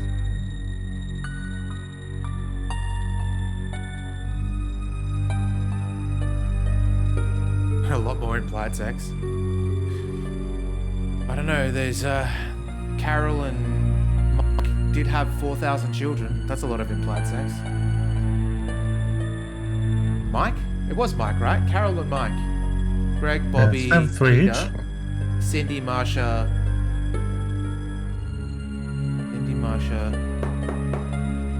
What's the middle one called? She's always forgotten too. I thought it was Marsha, because isn't it the Marsha? She's the oldest. Jan, it was Jan. Yeah, of course. And then Alice, of course. Not a child, but she's great. Did they show the bedroom? Is it? I'm assuming it's the area where they had separate single beds. Probably. I was listening to again the podcast with Gilbert Gottfried. He was interviewing Dick Van Dyke because on the Dick Van Dyke had like the Dick Van Dyke show, of course, where they had separate single beds, and he was talking about the rules about what you could and couldn't do. So guys, we had to have single beds, and then I think one of the other people in the podcast. Well, the Munsters had double beds for like the. And it's those are monsters though. Sex fiends, right then. All right, let's go to Seaton's office. Ooh. Oh, I thought that was like the city outside before it zoomed in. Yeah, so she's got the big corner office. She's got a camera too. Oh, can we disconnect it? Or it is disconnected. Interesting. Disconnected. Or is that a light? Like Yeah. a thing. I mean, the camera. Is that part of the camera though? Yeah, but the coax cable is like not connected to anything. Yeah, that's also not connected to the camera. Yeah, but if this is going to like the computer unit to record, the camera could be on with power, but not. I don't know. We'll see. Yeah. These little bunnies and stuff.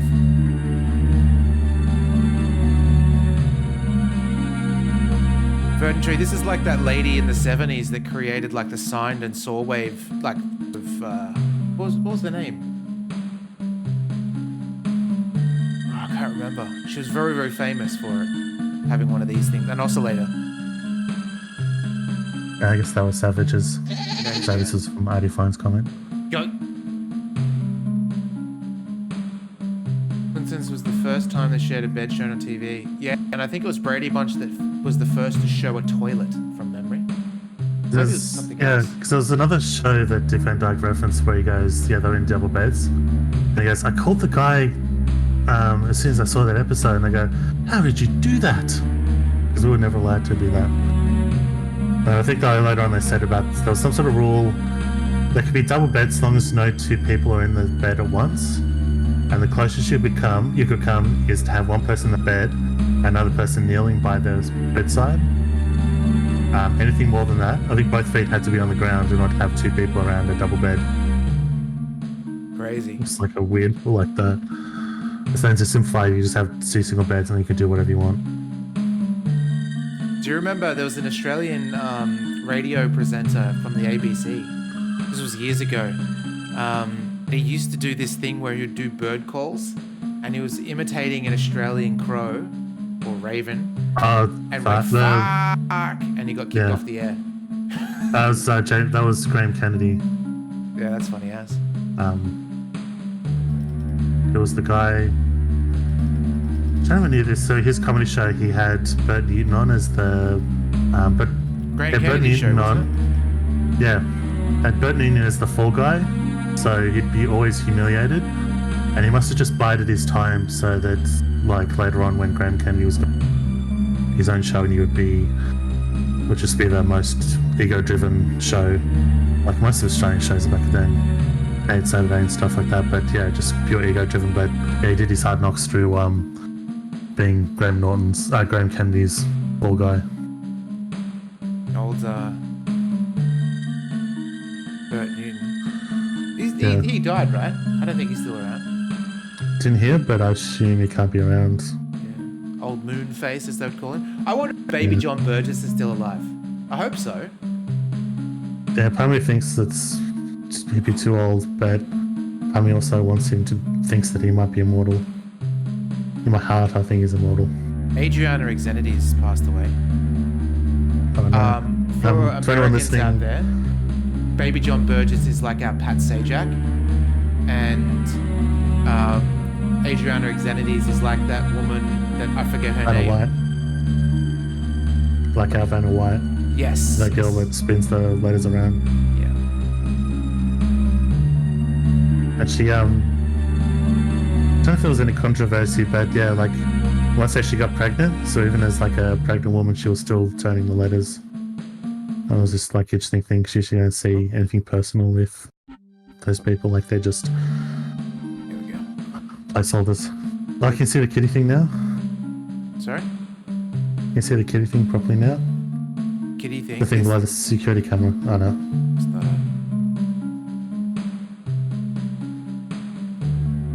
connect to that computer. 2021, but died. Yeah. Bird song. Okay, it's the same message. Yeah. Oh, here we go. Oh shit! So Hey. she was given something that was Redacted. censored. Like, because I can't think she'd do it. So yeah, redacted something for her. and then gave it Redacted to the for other her, dude. but for Maxine it wasn't.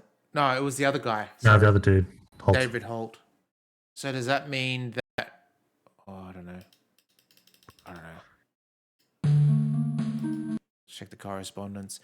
Memorandum from Morris Huther, Director, Office of Administration. Jamie Seaton, Office of Technical Services. Dear Jamie, although you are among the most qualified applications for the job, we've decided on another candidate for Assistant Director of Science and Technology. Oh, poor Jamie. In the end, we all agreed the best place for you right now is where you are. Gene Warhurst recommended you highly for promotion, but even he couldn't deny how important you've become to the Office of Technical Services. Doesn't that suck at like workplaces where you can't get promoted because you're too valuable in what you do? Yeah. Too many case officers and analysts depend on you. As always, keep in contact. Having worked with your father, I know you don't lack ambition. There'll be other jobs. There will be other jobs, but she won't be allowed to go for them because she's too valuable. Yeah. It's like the game industry where it's like they don't hire programmers or artists into game design positions because you gain a junior designer while losing a good programmer or a good artist. I could see that. Ooh, this contraption. Look at this 4-inch display. Yeah.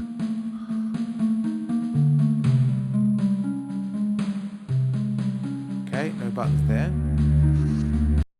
Oh, here we go. Weblex. Bringing secure communications to the World Wide Web. Messages. This is early Proton Mail. Hey, Robot Spacer. Spacer. How you doing? Hang on, let me find it. Hang on. I found it the other day.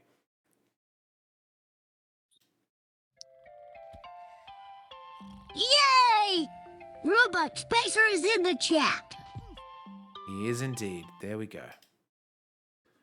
Well, yeah, just in time to see us snooping through our co-workers' stuff. Yep. All right, let's see. I love Chucky. All right, messages sent. Where am I going to? Oh, looks like the Passover promotion has gone badly. Say that again? Judging from those subject lines, looks like she's taking the Passover promotion. As you would. Yeah. Hi, Dad. Okay. This is some absolute bullshit. Besides working late and buckling from the stress load, I'm up to my armpits in paperwork. Again. I've got personnel on what must be the biggest manhunt of all time and 2 national emergencies to contend with. And we both know that it comes with a job. If I treated this place like a job, I would have left a year ago. I don't know. You know this place. I'm asking you. And I want an honest answer. Why am I still here? It can't be for the benefits. Love, Jamie. Oof. Yeah, she has every right to be pissed off, though. Let's be honest. Mm.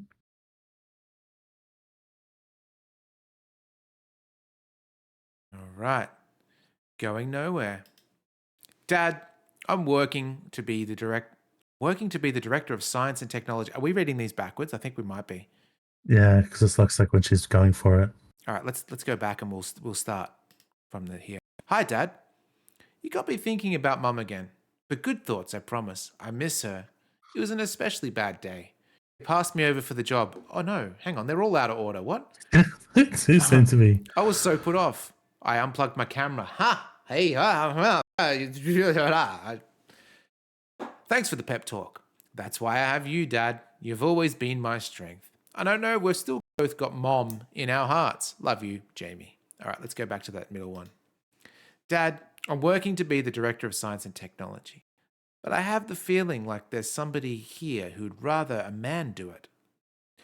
I don't want to mention names like Peter Reed Sterling, President Towboy, Director of Ass Kissing.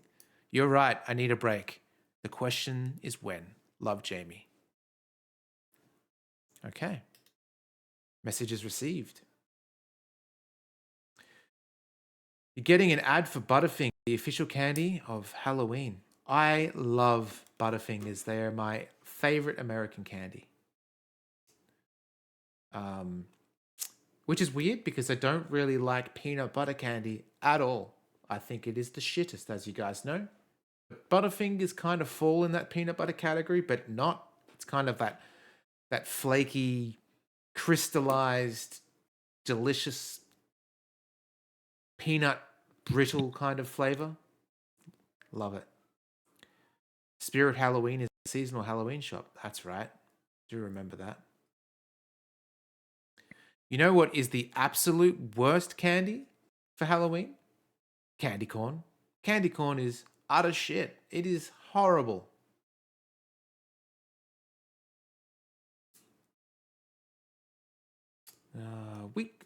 We don't have Spirit Halloween here, but we've got similar shops. I mean, we don't really we celebrate Halloween more than we used to, that's for sure. But it's still not as big as America. Because there's a weird thing where it's like, because I've heard about kids doing trick or treat, and it's like, I remember when I was little, like I was a little bit jealous of American kids, but now it feels kind of wrong for us to do it when we never really did it before. It's like it's like we missed out on the trick or treating, but now we're adults. We have to do the shit end of it, give candy. Yeah. But that said, you have a big, huge bowl of candy, and no kids come to your house. You've got candy to eat for the rest of the week. I guess I think it's what Vernon just said. That's more like just the effect that TV and movies, I guess, have is that we've adopted this thing we haven't done before. But it's the way it happened. It wasn't just like, oh, let's start doing this. It was like people just started doing it. That's a little bit weird. I'm all for it. I love spooky shit, so I say bring it on. What about Whoppers? All right, Whoppers are the worst candy. Candy corn sits above Whoppers in the tier. Whoppers is the worst. Not only is it bad, but it's the worst imitation of a Malteser you'll ever find. It is so bad. Michael, what they taste like, you know the home brand chocolate syrup? How it's kind of more sugary than chocolate flavor and it just tastes like a headache? Whoppers taste exactly like that. Absolute ass. Maltesers are tippy top tier though. They are in the S category. I even appreciate the flavored Maltesers, like the unique one. Like there's a popcorn flavored Malteser, there's a tiramisu, a berry tort, like some sort of Black Forest kind of thing. It's great. I creeped out with because I remember as a kid once, I think we were watching Funny Farm or something pictures, and we were rolling Maltesers down the aisle. To me, that was just like a random thing we're doing. They were just, and then since then, I've like heard people talk about it like it's a stereotype or a common thing. And it's like this random thing we did once can't be. Is it just this? Does it just like naturally happen a lot, or is it that other people do it on purpose? I think it just naturally happens. The curiosity of the kid. But then it's like, but it's always Maltese. The fact that it's always Maltesers, there's other things. Well, I guess the only other round thing would be Jaffas, right? Yeah. Maltesers and Jaffas are the only. I mean, Jaffas makes sense because it's better than eating them. But like, oh, what? Oh, that's right. You've got a weird thing about flavors and chocolate, right? Like fruit and chocolate. Jaffas is probably one that I don't have that issue with, but still, it's not like it's decent. Like I can eat Jaffas; they're fine. It's just that, like, compared to like Maltesers or something where it's like, oh, if you roll them down the thing, you can't eat them. But it's like, yeah, I mean, yeah, I was just, I know they're the ones that are most likely of, yeah, I could. Cherry's chocolate orange is really fucking good. Really, really good. I think Jaffas are okay just because like the candy shell makes it so it's not like orange flavored chocolate by itself. But they're still not A tier. Psycho's cat loves malt. Excellent. Hey, Psycho, can you try something for me? Like right now, try something for me. Live on air. Can you go to your cupboard and find honey, any sort of honey, and just get the tiniest little bit on your finger and just see what your cats think of it? Because Ramen is an absolute fiend, and I'd love to know if any other cat does it. Okay, let's see. Did I ever tell you that I didn't eat Jaffas for years because of the movie Kangaroo Jack made me think they were super hot? I've never seen Kangaroo Jack. No, I haven't seen either. Why would they make... I don't know. Is it like a hot coal or something? Because they're red? I don't know. Or maybe like a hot tamale. Don't. Hot tamales are pretty good too. They're like Big Red. Big Red? Is that what it's called? The gum, the cinnamon flavored gum? Something like that. All right. Ooh, a men's club. Oh, no, it's receiving, so this is going to be just spam. Oh, filth bag, Steve. Hang on, where is it? God damn it, Steve. That is. That's her. This is the correspondence she's receiving. Yeah, but you went, ooh, men's club. That's not her. That's you. Filth bag, Steve. There we go. I was thinking it's a place for her to meet men. I thought. Steve is such a filth bag. He sure is, Guybrush. He sure is. Sage is in. Sylvie's skeptical. Nice. Because Ramen smells the honey. It must be because I've heard that cats don't have like sweet senses on their tongue, but whatever the other stuff in honey is, the woodiness, the bee spew of it, mad for it. You want to see them whip their willies around like a willy windmill. It's funny. The other day, Lisa and I were having a conversation about. She had her hair in a ponytail, and she said that as a girl walking and Tree is a dirty filth bag. He is a dirty filth bag. As a girl, when you have a ponytail and you walk and it swings, it's a really good feeling. Like there's this sort of momentum push behind it that feels really good. And I wondered if it was the same thing like with guys, if you swing your tongue like that, but it wouldn't work unless you're walking backwards because you'd be walking into the wind. She's right. Yeah, there you go. I don't think there's a bolt filth bag there, but yeah.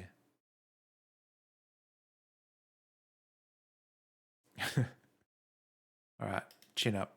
Dear Jamie, you're there because you're the best at what you do. Hands down. Agency wonks. Thought it said wanks for a second. Agency wonks used to say that you were there because of me. Then they saw how good you were.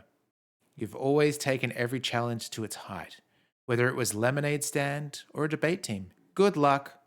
Oh, get a good book and have some quality time to yourself. Maybe you and David should get back together. David Oh, Holt, you. next we don't necessarily know it's him, but we that know seems it's to him. be. Yeah, in fiction you wouldn't use the same name unless it's the same character. How long is your hair, Tongs? Could you do it? 100% certified. Got him. I've got no hair at the back. Verdantry couldn't because it's a mullet, right? So there's no actual. You can't do a high pone.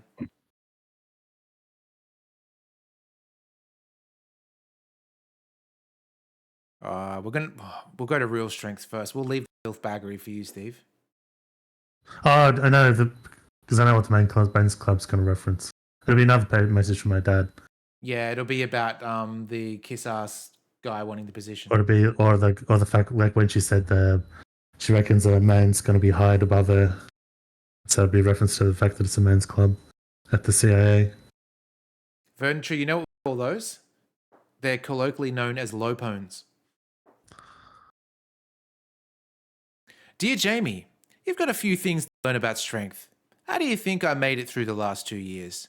Talk to Jean about that promotion. Maybe there's something you haven't considered. Statistically, Langley employees are not promoted until they're valuable where they are. I was overlooked the first 5 years because there wasn't a replacement for me. Not because I didn't deserve a promotion. Jean will probably give you some time off at the end of the treaty is signed. I'd give him a call, but I know how angry you'd get. Hang in there. The men's club. I don't know if that's good advice or bad advice. Oh, the dad's part of the bloody men's club, though, isn't he? Yeah, because it's a little bit of like just like when someone's angry, you don't want them to make a rash move, and you just sort of giving encouragement to stick through it. There's also the element of like, I was in a dead end job for 5 years myself, and I pulled through. Yeah, that's not the greatest fucking thing to say. love women. I've got a wife and a mother. That kind of bullshit. Dear Jamie, I know how you feel. Gene W. was a great lead operations officer when I was there. We'd talk often enough. He considered me career agency like you. Oh, my watch is going off. If anybody can help, he can. As for Sterling, once a suit, always a suit. Connecticut was the right choice. I love it here. My neighbor, a charming woman named Patty Lee, says hello. Yes, I still think about your mother. But even you said there was time to move on. He just wants to get into Patty's pants. I can't believe Patty actually took me to the mountain biking the other day. Something tells me it's slightly out of my demographic. Dad, that's such a boring email. Okay. Might only be mounting her. Jesus. Alright, I think we've checked out everything in Sterling's office. Not Sterling. Seaton's office. Go back to ours. What can we learn from that? I mean, we know David.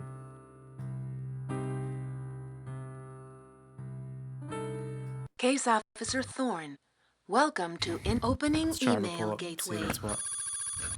Team Eagle Shield. Status. Case Officer Thorne. What was that? Oh, you know what it was? It was when I streamed Carmen San Diego, the sort of taxi, like almost like the Johnny Cab guy. He would always read out the emails like this. Robert Picardo. Email cancelled. Well, that's who he was based on, yeah, but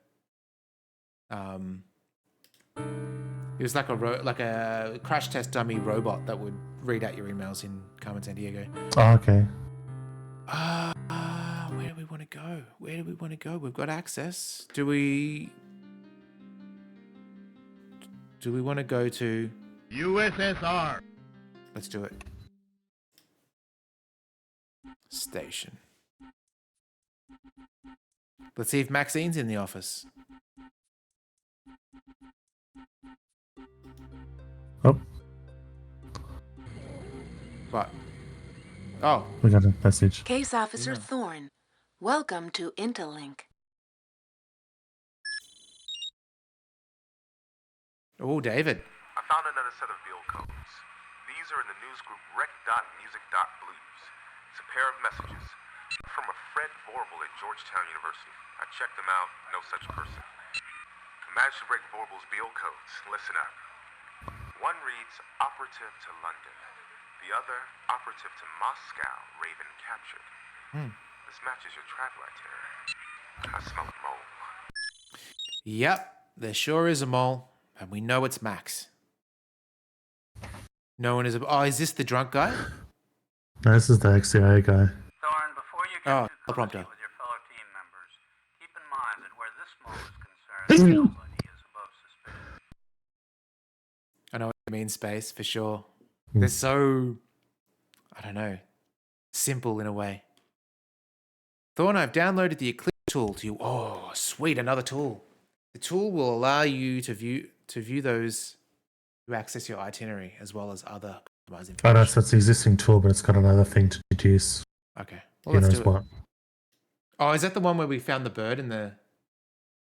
No, it's the one it's the one with the organizational. It's like he knows about the peg gun and he knows about ProCat. They'll have another option now, another filter. All right, let's go in and check it out then.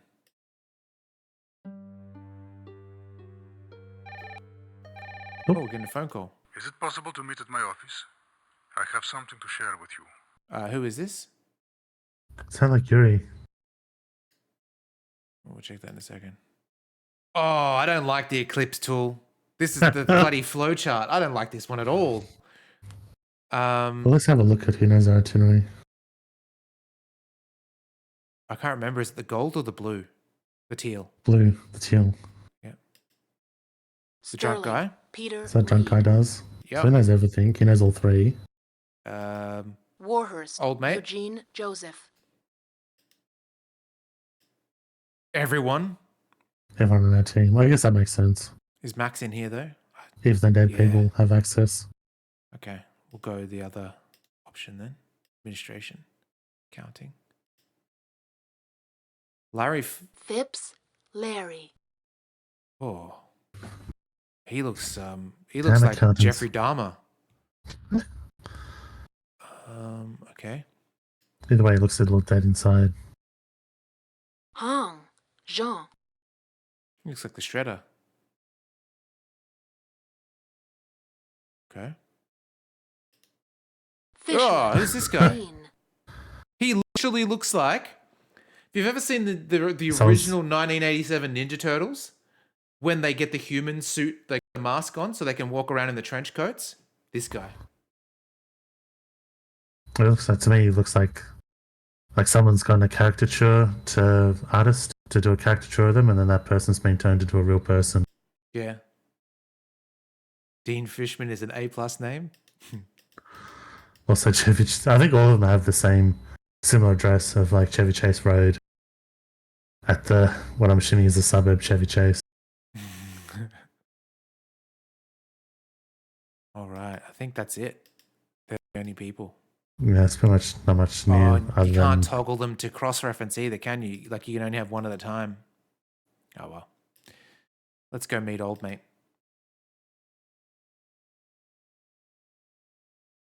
Let's see. Just catching back up on chat. I voted yes. I should do that. Hang on. Where is that? What are you referring to? I must have missed the first part too.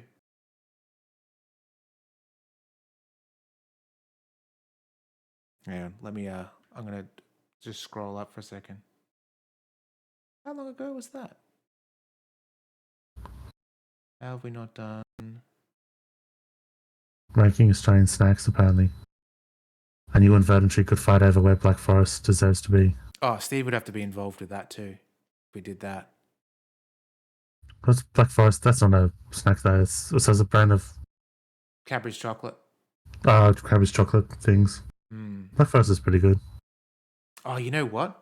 Oh, that means Verdantry means it's slow. Black Forest is amazing. Black Forest is like the best Cadbury block there is. Lisa bought me a... It's good when you first have it, but you get tired of it. Never. And then it becomes mid to level again. Could never get sick of it. How could you get sick of like malty biscuit pieces and cherry jellies? It's great. Yeah, sort of. I don't know. I sort of did. I still sort of like it, but it's doesn't become my go-to. I'll quickly go get a snack that Lisa got me for my cheat day because it's Have you ever had Tony's chocolate before, Steve? No, I don't think so. Vamp for a sec. I'll go get a block. Okay. Just after it gets that, I've got a tub of Ben & Jerry's ice cream in the freezer. Which is usually a bit too rich for my blood, but it was on special at the supermarket.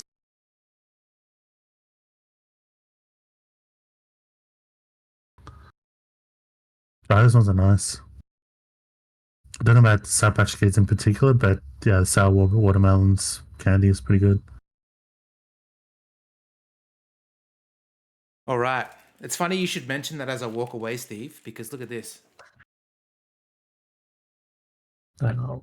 That's backwards, isn't it? Well, basically, it's Ben & Jerry's Tony's Tony's chocolate. Oh, so yeah. I actually didn't know that when you would have thought that it reminded me of something, but actually that was completely separate. Yeah. They don't normally do Ben & Jerry's flavor. I think that's why Lisa grabbed it. But their chocolate is top notch. It is so good.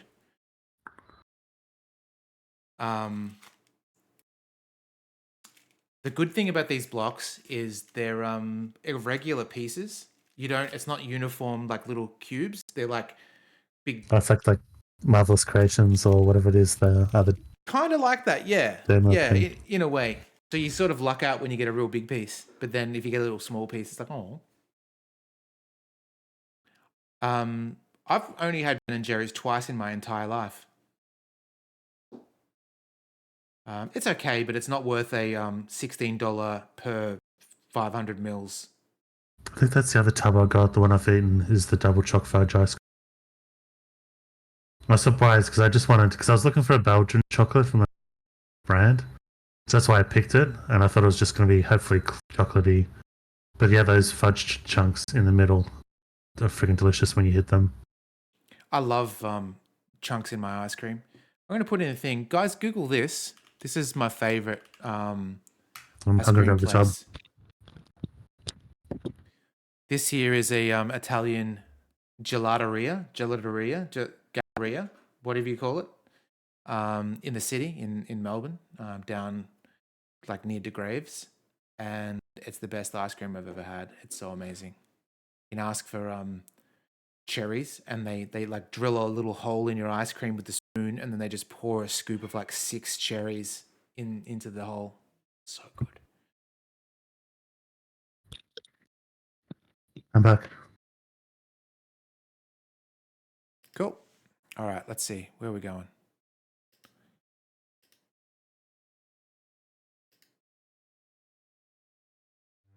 So Peter Pipper packed a peck of pickled peppers. Pretty much. Yep.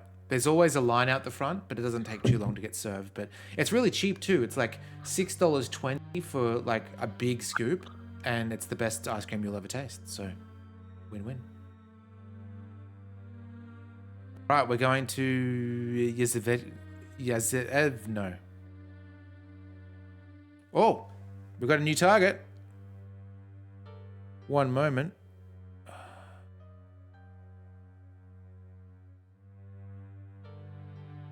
Your target is already fine, 47. Good luck. I didn't hear it. Who was it? Didn't come through. Hopefully it wasn't me. I am going to quickly... Yeah, I redeemed it. Did it not come through? Hang on.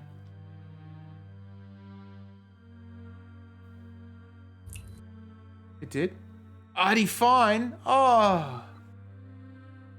Jeez. Sorry to hear. So weird. I can't hear some of my sound alerts. It goes through a different speaker. I wish you luck, Artie fine.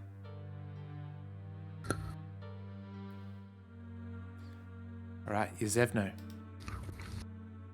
Haven't had a target in a while. I think I am a possible target, yeah. This may be of use. An accordion folder? Samir. Oh man, I can't even.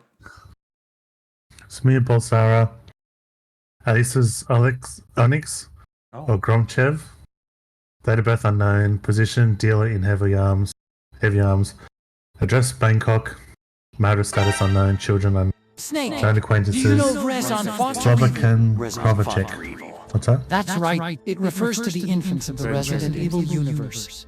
But more specifically, the Chris Redfield project. The Chris Redfield project. Right. Each new game has a different Chris Redfield. Same name, but different man. A crispy OW for each game. Resident Evil 1 had Boss Chris. Resident Evil Code Veronica had Big Boss Chris. Right. And Resident Evil 5 had the Solaris Chris. Resident Evil 6 had the Liquid Chris. Yes. And Resident Evil 7 had Solid Chris. And finally, Resident Evil Village's Phantom Pain Chris. You know that in the wrong hands, this could be more dangerous than Metal Gear. Right. Like Albert Wesker and Ada Wong. There we go. Sorry, Steve. Continue. That's a long one. Okay, known acquaintances. Slobodan Krovchek, Serbian sub-commander. Andrei Kostev, security director. Dzerzinski, tank works. Nice. Personal I need to affiliations, apologize, Verdantry. They're there to be done, so all good. All right, we've got a page flip. Mm-hmm. Followed by Peter Samovich, director, Dagestan, Sliba Venevshny. Okay, I'm really struggling with this one. I'll try to be confident moving through these words, but that one fucking me up. Raz Vedaki. Operation Dagger, January 12th. It is with great pride that I report the successful operation. The money we have been tracing has shown up in the pocket of Andrei Kozrev, Major General Ilya Morozov, and Colonel Arkady Deminsky. Kozrev and Deminsky were captured in previous morning. General Morozov was not at his house when it was raided and is at large.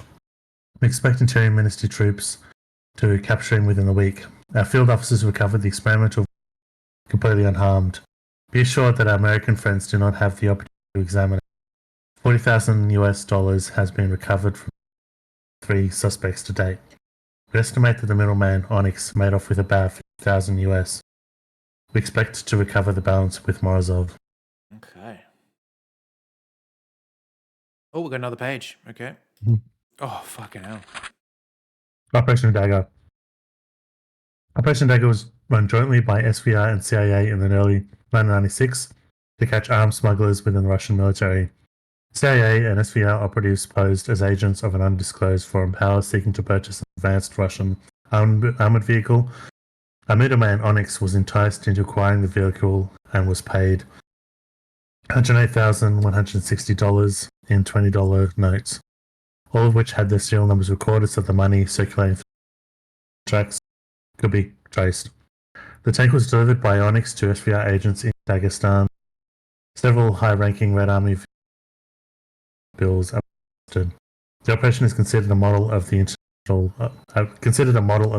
cooperation. SVR agents performed the actual field work while CIA agents provided training and technical expertise. NSA and NRO provided the Russian special reconnaissance data. The success of this mission demonstrates the feasibility of US operations, particularly in the area of arms control. Okay. Last page. Okay, serial numbers. The Russians were given $108,160 in US $20 bills. The serial numbers of the bills were BI6 blah blah blah blah blah, all US $20 notes. These were used to pay the middleman on hopes of then be contacts within the Russian defense industry. About half these bills have been recovered from various Russian sources. It is presumed that Onyx is in possession of the remaining cash. So I just did a screenshot. I have a feeling we're going to need that. Bloody spaces in here. Get a car in Yeah, that double space. spaces. Oh, remember in school when they would teach you to do double spaces after a full stop, and then in the actual working industry, it's like, no, Yeah, one it's just space. like, don't do that. Because I adopted that hugely. Even when they said you could do it either way, I always did that, and then I learnt. It's like, yeah, don't ever do that. Stranded, how you doing? Genki. That's from the days of the physical, non-electronic typewriters, and is completely irrelevant nowadays. I still remember in kindergarten there was this girl Jill, and she was playing on a typewriter, and I like fisted the keys and jammed her hair because you know how they clump together. Thank God you said her hair off the keys. I got into trouble. No double spaces? Yes. It started. Well, the thing is, because it's like, well, the reason you don't do it is because if you wanted that look, you should still use single place spaces and then go into options and widen the space between sentences. Like that's the reason you never do double space, because it's like if you want those gaps, you do it. There's better ways to do it than just pressing space twice, and that gives you the option to then fix it if you suddenly want to fix over the whole document. You don't have to go back and delete every second space if you want to go back and forth. Just sicko's double space now. It's where 2023. There's no room in this world for that. You don't double space still, Steve, do you? No, because I didn't go into the options. I don't feel that strongly about it, but it's only a gap between sentences, not words. Where did this come from? Please do not ask where I got this. We're both professional. You need it, I have it. Even that is more than I should say. You must go now. I do not want to get caught here, together, with what you have in your hands. This is a CIA file. Tell me where you got it. You have far more pressing problems, my friend. I suggest you keep your priorities straight. I have jeopardized my standing in SVR to help you. Do not make me regret it. You're so right, please. Stranded. I'm very busy. I think finding the mole is kind of our number one priority. Well, I guess number 2 priority, right? Number 1 is saving the president, but... All right, we've got an email. Case Officer Thorne, welcome to Interlink.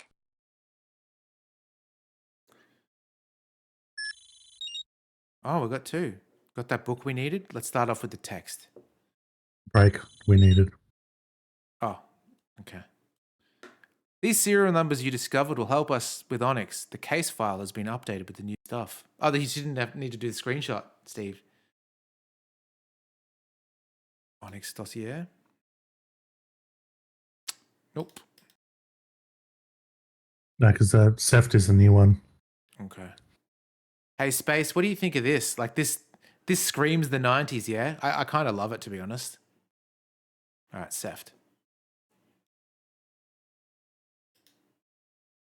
Oh, okay. So these are the non-recovered ones, and these are the recovered. Oh, man. So it looks like Stranded's got this one, this bill. Don't know anyone in Thailand. Hang on a sec. So I'm comparing the numbers. Okay. Yes, it's 3, 4. Jesus, this is hard. Oh, we've got to receive as well. Oh, no, that's the video that we haven't watched yet. Not enough embossing? So true. I love a good emboss. Whether it be, what's the opposite of emboss? Where it's like wax on the, it's like the reverse emboss. I like that too. Kind of reminds me of like puzzle pieces. You got those serial numbers, Steve? It's hard because they have ranges. I just realized that makes it really much harder. Okay. I'm going to click this link to the thing for a second. Oh, these are the dudes. God damn, this is a lot of cross-referencing.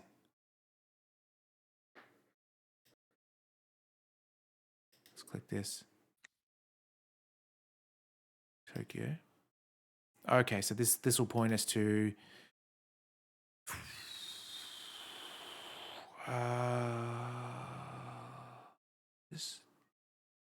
there's no Russia. Let's just go through them. So the whole bunch is in Germany. I think they're all in range, so I don't need to do the screenshot. Yeah. Opti-Eck. Heidelberg. Hotel Blumfen. Maybe we go here when we need to. I don't think we need to just yet.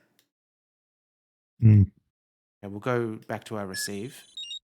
Follow the lead. Glad to see you've got a lead on the pit sale, Thorne. Good luck.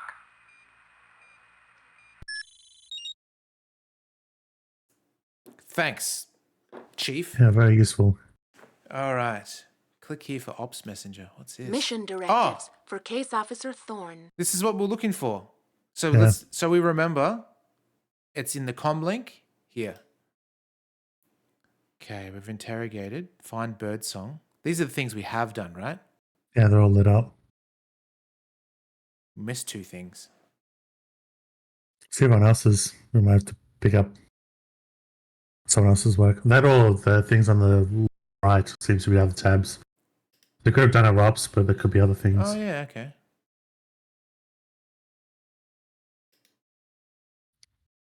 There we go. Investigate camera from stakeout site. Oh, we've Can already. we That click was the that first link? thing we did. That was the wasn't that determining the bullet trajectory? Maybe. Which one? Oh no, that was the computer chip inside the camera that recorded the stealing of birdsong. Yep. Okay, we've got PDA connection terminated for Lang. Yeah, 'cause he got killed. Mission directives for Case Officer Asai. Okay. We've done these. This is Case Officer Asai. I've just returned from Walter Reed, where the FBI's medical examiner went over Bruce Jeffries. The bullet that killed him was run-of-the-mill, very ordinary. I think the shooter wanted it that way. Anyone could buy this ammo at a slew of gun shops in Virginia or Maryland. In other words, the trail is already cold. I'll keep digging. Asai, out. Okay. The bust went bust. Clean thought, Steve. Asai here. As you know, I arrived at Ying Chung Wang's Rockland address at dawn with a strike team at the ready. Apparently, she was warned. She killed one of the team as she escaped. I remember that. I collected evidence at the site. Thorne will get it after FBI counterintelligence looks it over. Asai, out. Okay. Ying is caught. Asai here. I have Ying Chung Wang in custody at the Moscow station. I told you she'd only get away from me once. Before she left to meet this Grendel person she's so infatuated with, our favorite Korean spy couldn't resist shopping. I have to say, she is quite the capitalist, but with the fashion sense of a Bolshevik. Thorne can take it from here. Those If we Bolsheviks. want her to talk, we should use her relationship with Grendel, whether we have him or not. Maybe I'll finally get that weekend in Fiji. The last three names, you shake your head? Last three names? It's also, yeah, it always surprised me because we would have thought game like this would have at least proper names, but that definitely seems like the name of someone thinking of an Asian name on the top of their head. Oh. Ying Chung Wang. Okay. Case Officer Parker reporting. I'm about to meet with Owen Pearson of our Moscow station regarding someone he's been trailing, a Rajiv Jalabad. Lovely person, So true. Mr. Jalabad. He's been connected to 3 Tel Aviv suicide bombings in the last 6 years. At least now we know who talks those idiots into it. Oof, yikes. Jalabad is a real live terrorist, an illustrious member of the FBI's top 10. I'm honored. Question is, what's he doing in Moscow? I'll continue to update you on my progress. Parker out. Parker was killed. Let's do a podcast with the guys from who played Paris and Kim from Star Trek Voyager. It's starting COVID, but they go through each week. They go through a different episode. I've sort of done the whole Voyager run, but the early ones was interesting because one of the early episodes, Kim goes, like the captain's talking to him, and he goes, "There's an old Chinese proverb about living in interesting times, or like a curse is that to live in interesting times." And the goes back to the podcast, and the guy goes, I have an issue with this because his last name is Kim, which is a Korean name. Why is he spouting a Chinese proverb? And he goes, I think at the time I didn't think much of it. I think I just thought to myself, well, even if he's had Chinese classical studies or something like that at Starfleet Academy, but he goes, yeah, I think I would have just done something like that. Whereas now I'm thinking, yeah, I should have had more issue. And then he goes, I'm sort of blind to that fact until I think Enterprise started, the show Enterprise. The producers are common amongst them, or some of the creatives, and he said, because I feel what happened at the time, he goes, it would improve American-Chinese relations if we had a Chinese character in Star Trek. So the Asian character on Enterprise, I think we should make her Chinese, because that would improve Chinese-American relations. And he said, this guy stared at me blank-faced, and he goes, we have a Chinese character, your character. Oh, no. And he goes, I cringed inside. And I've realized now that they always thought my character was Chinese the whole time, regardless of his last name.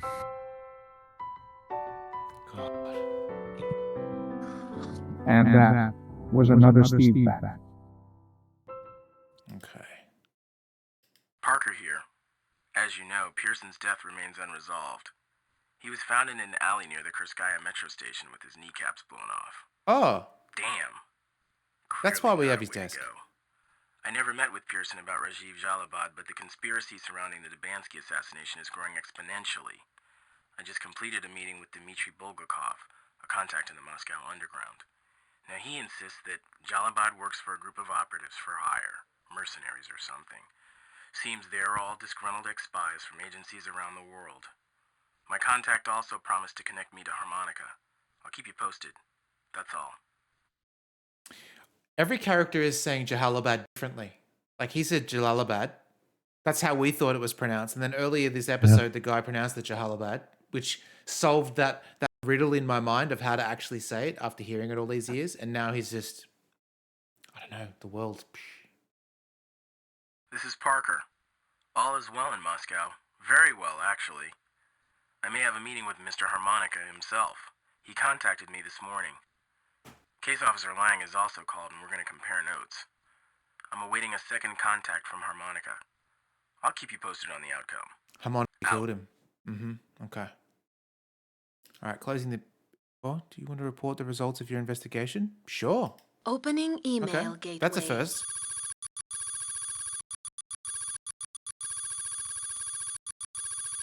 Oh no. Oh no. This is what we have to work out. Yeah, so just like any of them, then get cancelled at the end. Oh. So near the UI is kind of weird where you can't cancel until you've gone through the whole email. Okay, it's only 2 things though. At least we know what we. Okay, Yeah, it's the town, the city, and the location. Yep. Email cancelled. Okay. How are we going to do this then? Took us there directly. So if we hit back enough, we should get there. Here we go.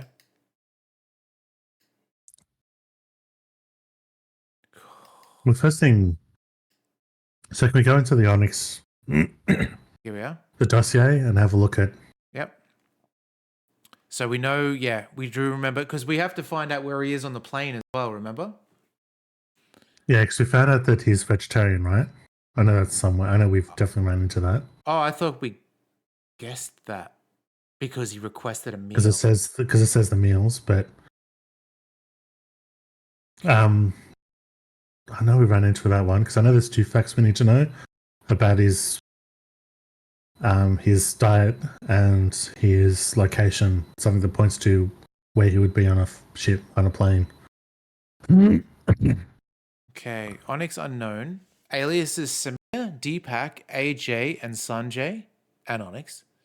Unknown, independent operative, illicit arms trade. That's all we know. So if we go to Seft then.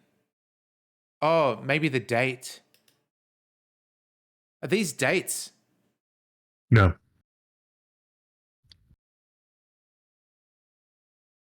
Okay. No worries, Stranded. Thanks so much. Order more. Someone from your chat is looking. Thank you, Arnie. Okay. So we're going to have to cross-reference these to the flights, aren't we? So maybe we go to the database first and find out where they were.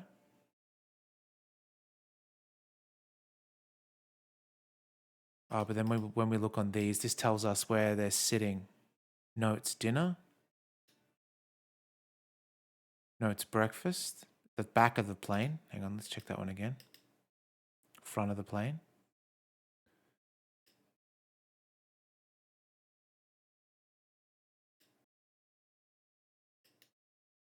Back of the plane. Steve, how are we going to work this out quickly? He's the pilot in that instance.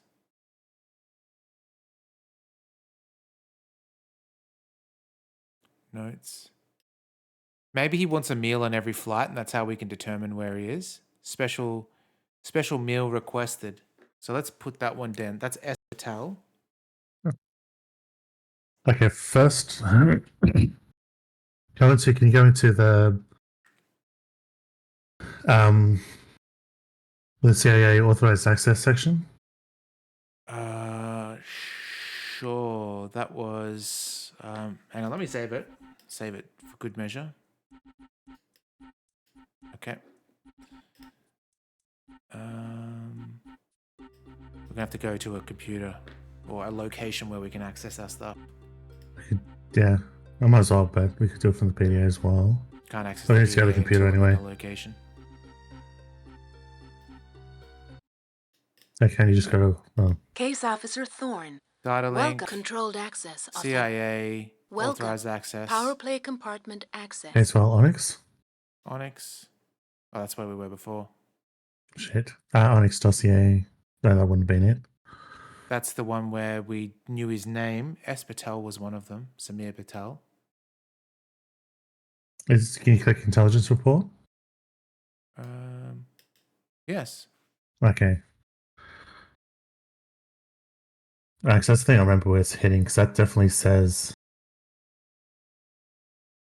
generally practice. Onyx has worked with the CIA on several covert arms deals. He was used as a middleman to funnel weapons to the Mujahideen in Afghanistan in 1980 to 1983. He was also instrumental in transferring US weapons through Israel to Iran in 1981. He no longer works with the CIA. Onyx's current operations is unknown. Onyx got into the trade through his family, Sikh separatists. Maybe, I haven't read further down, but maybe Sikhs are vegetarians in general. I don't know. City of Jammu and Punjab. He started trading arms illegally to raise money for his Sikh cause. His family reported still lives in Jammu area, but has been in hiding following the recent outbreaks of violence. Case officers who have worked with Onyx have described him as difficult and strange. He's extremely protective of his true identity and private life. I think we've read this before. Yeah, it doesn't have anything. Go back. Sorry? Go back. Yeah, it doesn't have anything. Okay. Something. So back again. Yep. So that was the dossier. Overview. Yep. Those bill serial numbers are a lucky break. Hopefully, Onyx spent cash in businesses that turned their daily proceeds into a bank. The bank is in the friendly country. Those serial numbers have been recorded and forwarded to Seth in Virginia. It hints about the particular travel habits. So I don't know where we saw it. Because I think we saw the dye thing. I don't think we saw the other clue, but I can see the other clue from the walkthrough. Okay. So I just say it. Yep. So it says, yeah, CIA authorized access section. I mean, so maybe it's a completely different file because it doesn't actually say the dossier. Here we are here. You can discover from the, yeah, I know where that would be. You can discover from the intelligence section that, intelligence section that Onyx is a vegetarian and only flies business class. You cut out business class and what? And in aisle seats. Aisle. Okay, cool. That's good to know. So let's go check the SEFT and then cross-reference it with the... I don't have to do that. No, go... I'm going to find what plane he's on, and you want to find where he went. Yeah, that's what I was going to do, because when you go like this, it actually takes you to travel database really quickly. Yeah. Okay, so let's see. That's an aisle seat. Notes business dinner. Class. Oh, business is blue? Round middle. Blue would be first class. Yellow would be business. Okay, and red is economy. Okay. Here you go, Verd. Just take this one. Okay, so we're looking for yellow then. Yellow aisle. Yeah, someone matches except you had normal dinner. Normal dinner, yeah. Okay, let's go through them then. Nope. Nope. Nope. Okay. Blue, that's too rich for his blood. Mm-hmm. Okay.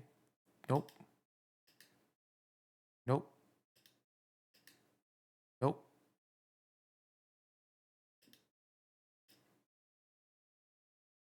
Yes. Here he is. That's here. possible. Yep. All right. So let's we'll go back. Was that the first one? It was the first one. Keep going because we're. I just want to write it down so we don't forget. Flight number 742. 742. Okay. Lundorf. Yep. Okay. And then As you see, then we went to. So there's both valid. Not that one. So you can see they went Bangkok to Delhi and then Delhi to Berlin under that identity. Yep. Should we check the last one as well, just to be safe? Might as well. Yep. Nope. Nope. Okay. Okay, so wait, go back into. We didn't know the dates of the flight as well. Yeah, so go back. Travel database. Sorry, 1 second. Deepak. So Delhi to Berlin. We don't care about the first one because we want to know where he is, not where he's travelled. Third so of the 6th. that tells us 3rd of the 6th, and he's in Berlin. Yep. Okay.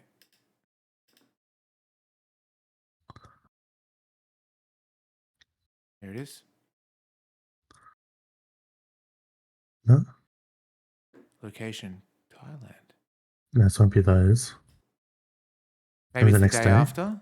Yeah. 3rd of the 7th. Berlin. Oh, is you could be at the hotel, or maybe that's where it is because that's the flight, right?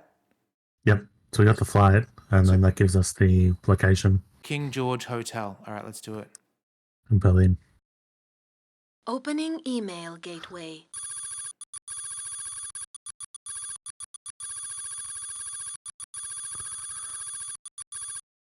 In Berlin at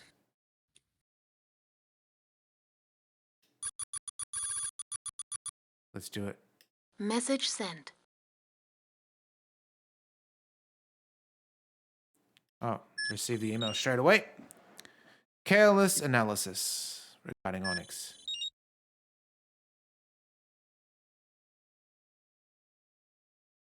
What? Fuck off, Holt. That's plain carelessness. Deserve better than Maybe I that. didn't pick the city properly because that's the right. You're saying, oh, it's in Berlin, but then we selected Berlin.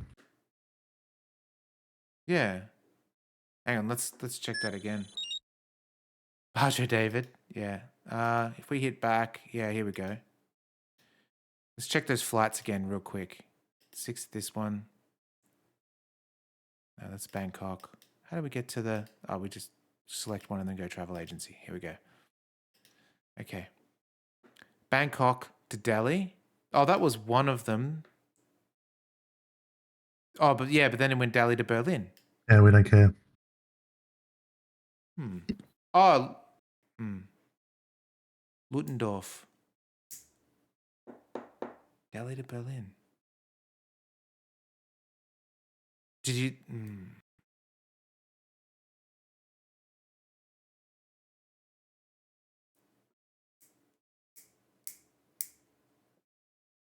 So, he's in Berlin. Then the next day... Oh, but... Okay, so we wouldn't have used the one...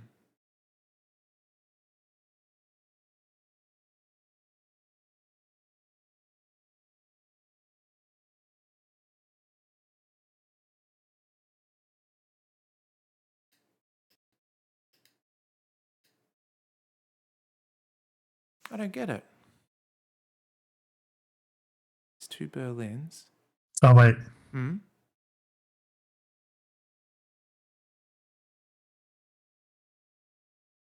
one's flying to Darwin.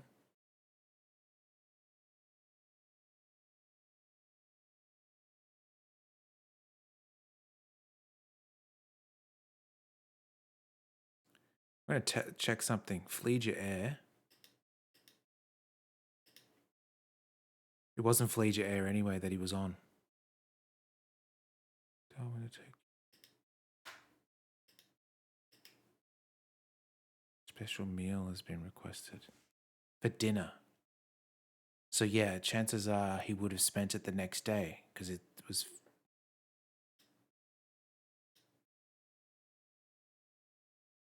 Third of the 6th.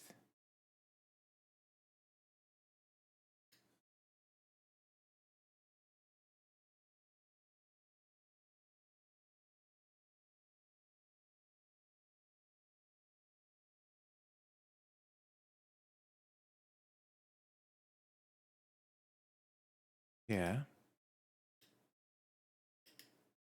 Oh, hang on. Let's go. Didn't do this part. Yeah.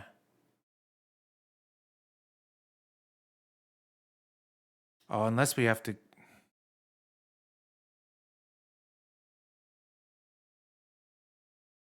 I don't know, Steve. What do you think?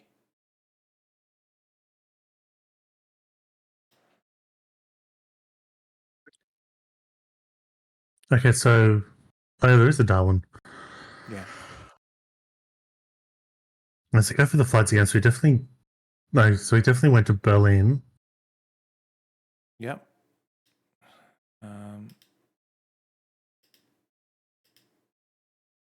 Back. Did we go back twice? Yep. This is an airline that he didn't catch, though, which is weird. Yeah.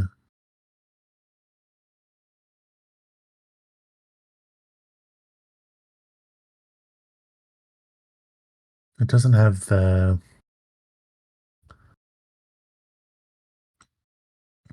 I'm gonna quickly check something. Yeah. I'm trying to think of what order that would be in because it doesn't have times, so you can't see if that's.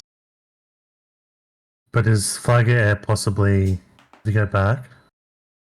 Yep. Okay, so 37 was stayed at the hotel and then went with Flagger Air. What's 38?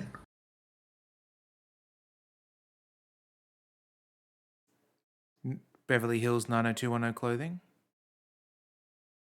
Oh no, there's one at the top. International Youth Hostel. It could be that. And go back on the forward again. Oh, you go to 39.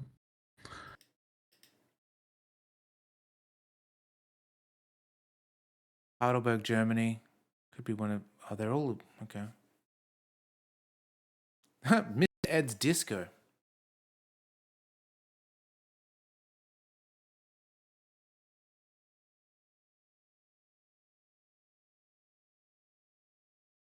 I might have a look at those serial numbers again. So B63.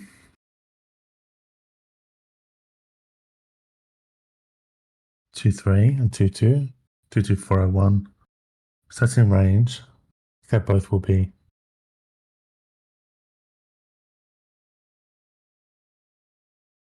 This game needs some music. Even the pan flutes in the background.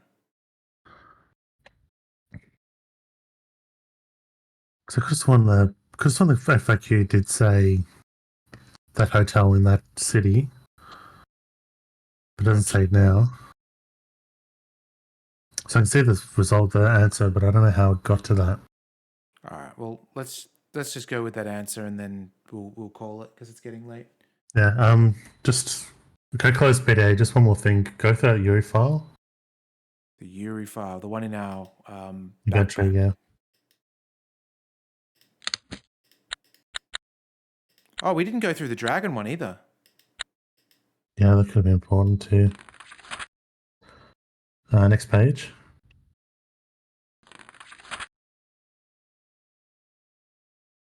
Gosh, reading that's tricky. Go part of the report. I don't think there's anything here.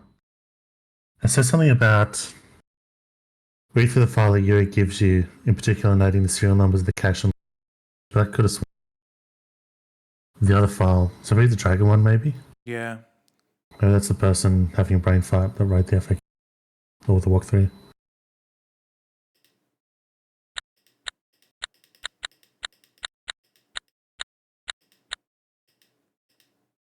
Okay. To the reader, spy novelists would have us believe that once one becomes an operative, so one remains. Perhaps this is true. I am technically retired from MI6, but have continued to collect notes for operatives for hire. Most of my knowledge comes from the informally tracking their communications via the internet. This compendium grew from my study of ProCat, which means for hire in Russian. It's basically what he said to us in person. A group created late by the General Nikolai Melenikov, though ProCat once held sway over the criminal and terrorist underworlds, it was disbanded after his death. Happy reading. Okay. Oh, we already know about her. Is this... I don't know about him. Cadmus Fry. Let's have a quick glimpse through them. Grendel. Oh, we know Grendel. Okay. Harmonica. We know his real name. He was a CIA operative. Yeah, Blake doesn't, I guess. Yeah. Oh, yeah, we know him. Maxwell. Max! Steve, I tell you. Go back to Maxwell. I'm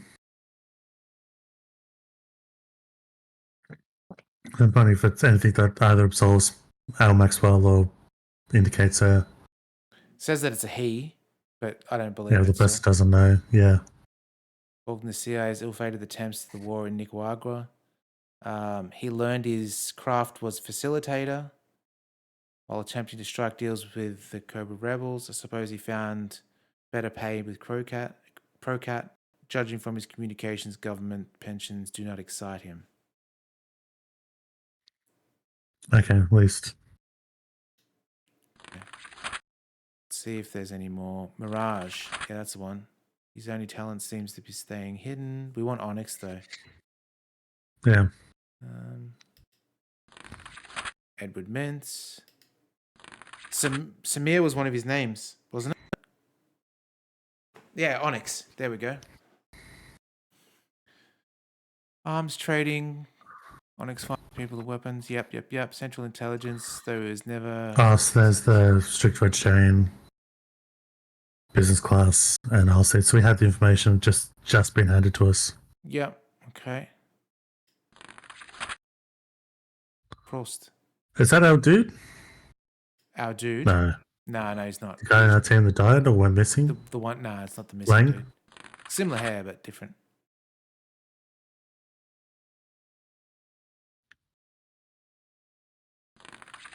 To the reader, spy novelist would have us... Oh, that's the This page. is leaped, yeah. All right, so how are we going to find this ticket before we save it and call it? Like how we're going to cross-reference.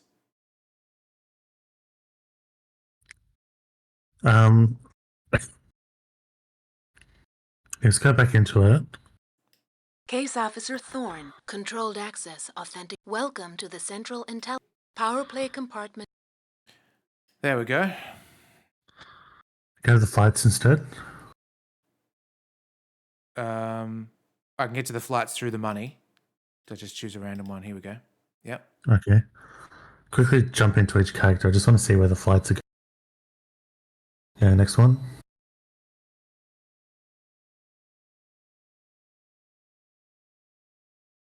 Could be this one. Okay, so let's have a look at that one. Because 3 no notes though. Aisle seat though in business, but maybe he didn't have a meal. Maybe he didn't need a meal. Yeah, because the other ones say dinner, so maybe he didn't have a meal. And it's Flieger Air. So it would match the currency because he's going from Berlin. Where was it to again? It was to Heidelberg. Heidelberg. Berlin to Heidelberg. I'm 3-8. So if we go back to the money.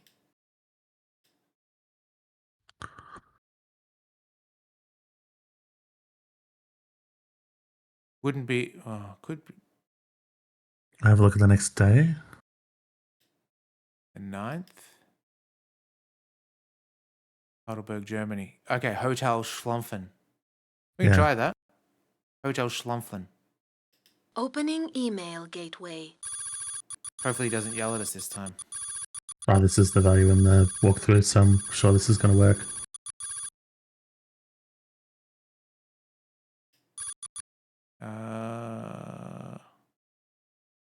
Schlumpen. Hotel Schlumpen. Yeah. Message sent. The other Berlin. Red line communication. That's better than whatever it said before.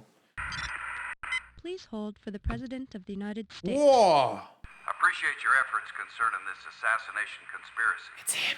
But I've just been briefed on this nuclear pit situation. Now, Pete Sterling and I agree that it must take precedence.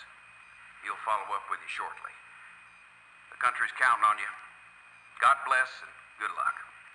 And they were going to fire me because a few people died. I guess I was supposed to be like Bush Senior, but imagine they updated this game so that Donald Trump sound alike or look alike and sound alike as the video.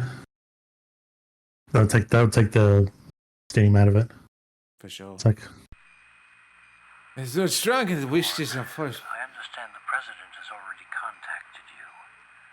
Finding the pit is the top priority. Put the harmonica hunt on hold.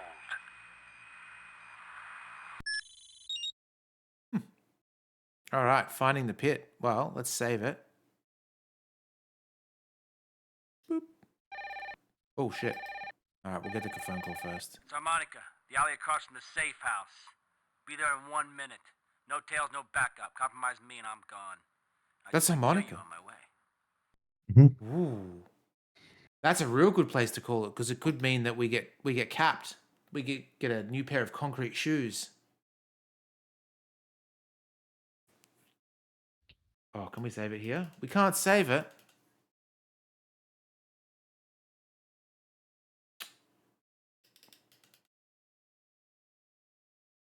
Oh, what do you want to do, Steve?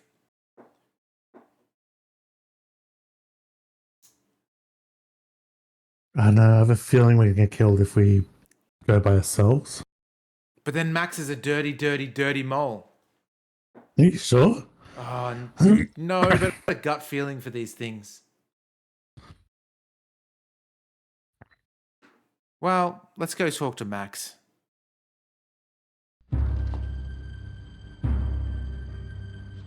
This is too good to be true. Must be a trap.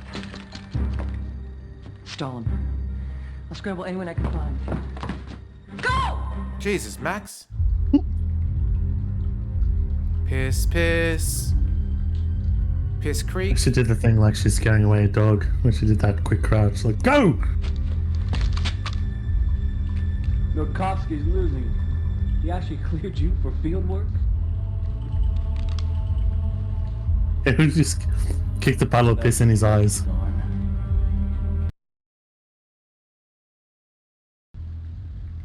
Procat has their eyes on you. Of course, we thought you were harmless. And now? Now? You're not so harmless. You caught Ying. Pretty soon you could have us all nailed. Unless I nail you first. Well, Of course, we could just let the agency do it for us. You're gonna take a major fall back at Langley. They're gonna finger you for the mole. Ooh.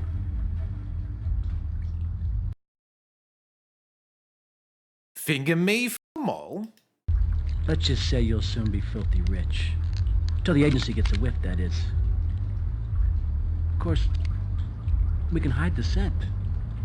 If you're a team player. Oh. So what do I need to do to be a team player? I'm gonna give you a choice. Okay. An easy one if you know what's good for you. Join Procat. Or die.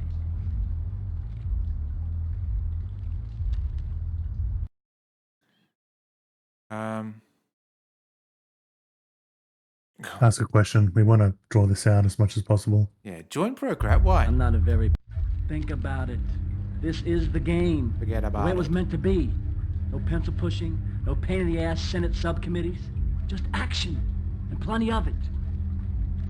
More cash than you ever imagined. CIA does love pushing pencils. Just ask Dylan.